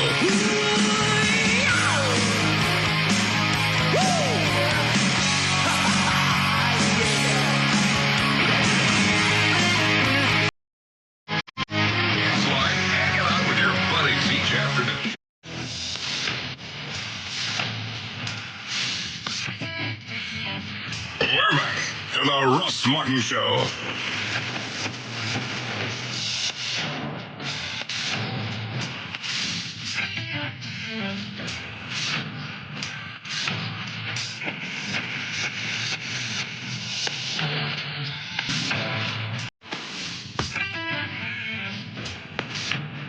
Where'd Gavin go? He went to get ready for the hockey show. Oh. What did he have to do to get ready for it? Drive. Now, man, you go out and drive, sit with Luddy and talk about which way they're going to go, what they're going to talk about tonight. Well, it's in McKinney, right? Yeah. Well, it's not more than half an hour from here. Drop by the house, freshen up. I don't know. For Luddy? Well, yeah, to make an appearance. He's excited. He's very excited about this. Make sure... I'm not really going. Make sure you pull audio. Oh, absolutely. For tomorrow. I will have all of it. Now, who's on Inside the Huddle tonight? You have Terrell Owens and his special guest, Michael Irvin. That is going to be an action-packed hour. You being cute? No, not at all. An action-packed hour, meaning there are two legendary wide receivers, and legendary by actions on field, and also legendary egos. Yeah. Do they not like each other? No, I'm sure they like each other fine. I'm just saying it's two guys that love them some them. Is that actually in the promo? What's the biggest thing you miss about the Cowboys? Me. I love me. Love me there. What is this clip? Is that the audio from a few minutes ago? Yes, the Lyle Wagner. All right. Couldn't have written this and practiced it 10 times and had to be any more random or strange. Oh, you could have written it, but then you would have cut it out. Yeah.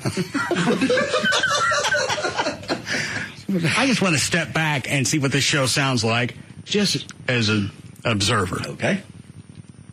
Because as a participant, I can't stand it. All right. Why would he call the bar, name the bar after himself? He did. Coach Joe.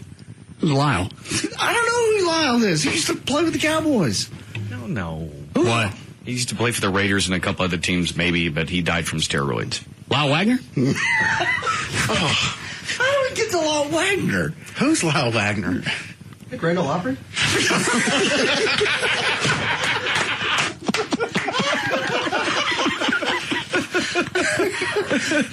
It doesn't sound as bad when you just back away from it. Listen to the third party. Why would he call the bar, name the bar after himself? He did. Coach Joe. Who's Lyle? I don't know who Lyle is. He used to play with the Cowboys.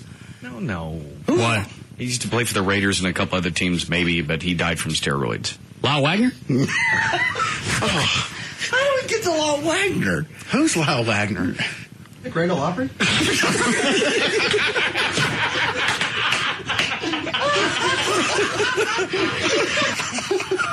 just love that all that happened inside of 30 seconds. Yeah. A bunch of Abbott and Costello. One more time before we go. Please. Why would he call the bar, name the bar after himself? He did. All I know is Lyle or Joe or whoever owns the damn bar better book the band now because he's gotten 8 minutes of free radio. He will. He wanted you to come out anyway.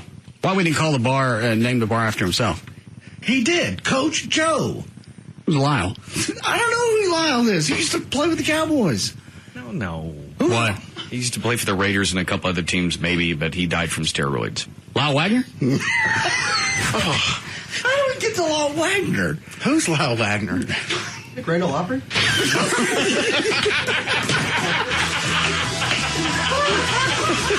right, Dan, let's go.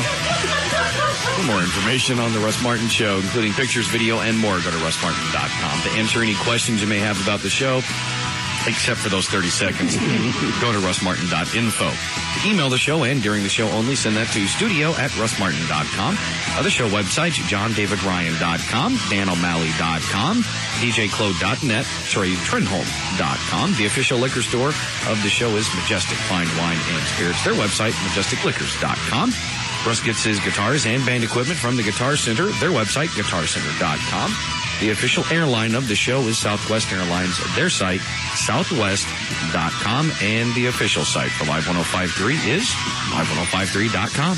What is it, Trey? Can we hear it one more time? All right. Why we didn't call the bar and name the bar after himself? He did. Coach Joe. Who's Lyle? I don't know who Lyle is. He used to play with the Cowboys. No. What? He used to play for the Raiders and a couple other teams, maybe, but he died from steroids. Lyle Wagner? How do we get to Lyle Wagner? Who's Lyle Wagner? Grand Ole Opry? Now listen to The Russ Martin Show anytime you want on the web at russmartin.info.